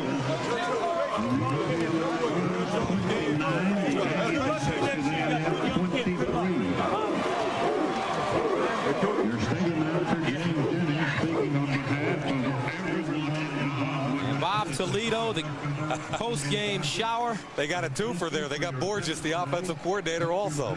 Redemption for him, as he said before this game. Let's go downstairs to Mike Harris. What do you want? All right, Coach, you got your Gatorade bath, but at halftime it didn't look like you were going to get any such things. What turned things around? Well, I tell you, what I told you at halftime is we've got a lot of confidence in our ability. We've got a lot of pride. We don't panic. We got a mature football team, and we have the ability to make big plays, and that's what we did the second half. Well, you're closing. You said you want to close the book on the situation surrounding your dismissal from A&M. It looks like you closed it. Well, I did. I said we wanted to close the book. This is the last chapter of the book. It's over with. It's done. How about Skip Hicks' performance? He had an outstanding performance, and of course, Cade McNown had an outstanding performance, and our defense did a great job hanging in at the end. All right, Coach. Congratulations. Thank you. The final score from the 62nd Southwestern Bell Cotton Bowl Classic. The UCLA Bruins have come back to beat the Aggies 29-23. Coming up later, Jim Nance.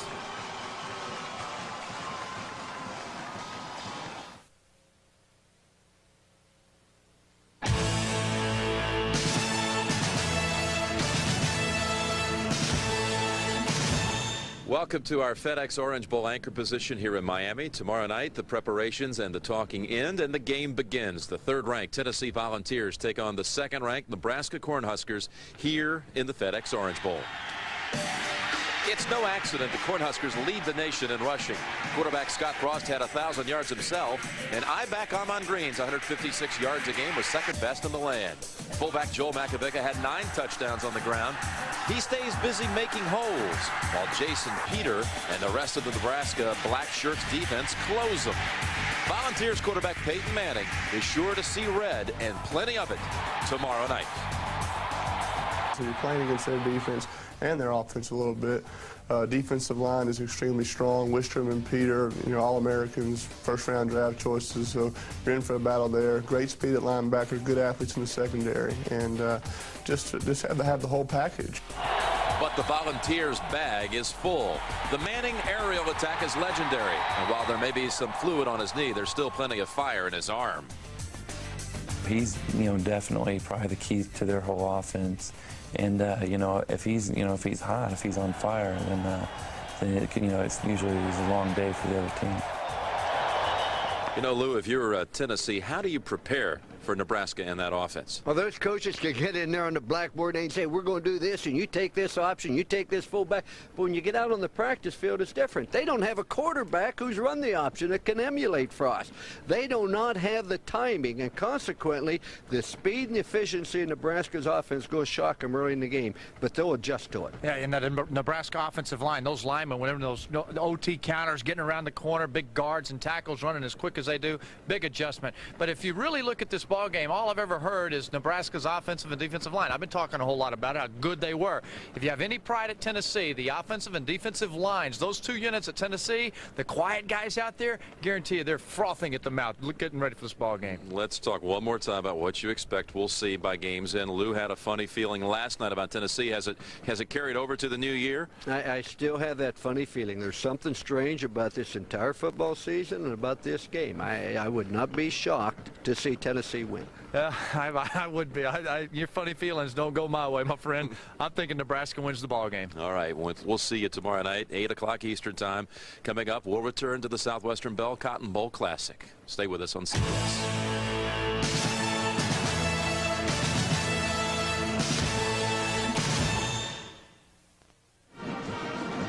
The final score from the 62nd Southwestern Bell Cotton Bowl Classic. UCLA comes back from 16 down to defeat Texas A&M 29-23. And for the trophy presentation, let's go downstairs to Mike Harris. All right, thanks very much, Gus. One heck of a football game. UCLA came out on top. Here to present the Field Scoville Trophy for the Southwestern Bell Cotton Bowl is the chairman of the Cotton Bowl Association, W. Mike Baggett.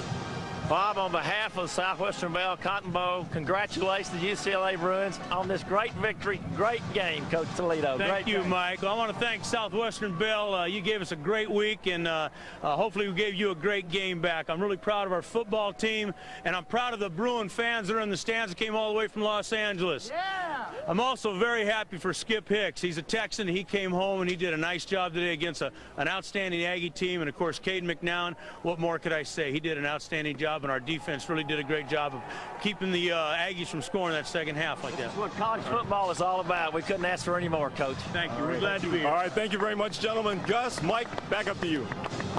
All right, Michael, so the final score as Texas A&M falls 29-23 to UCLA, and the adjustments that the UCLA coaching staff made at halftime. They had 31 yards rushing in the first half, 123 in the second half. That was the difference. Well, eventually they got back to their power game. They went 3 tight ends, 1 side, toss sweep to Skip Hicks, their great tailback.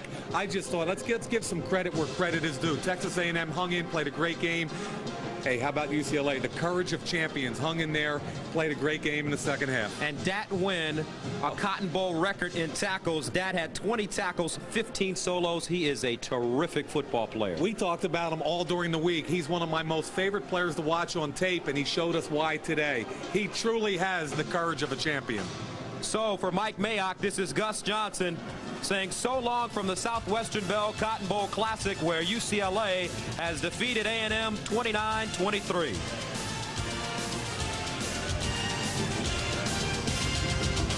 This has been a presentation of CBS Sports.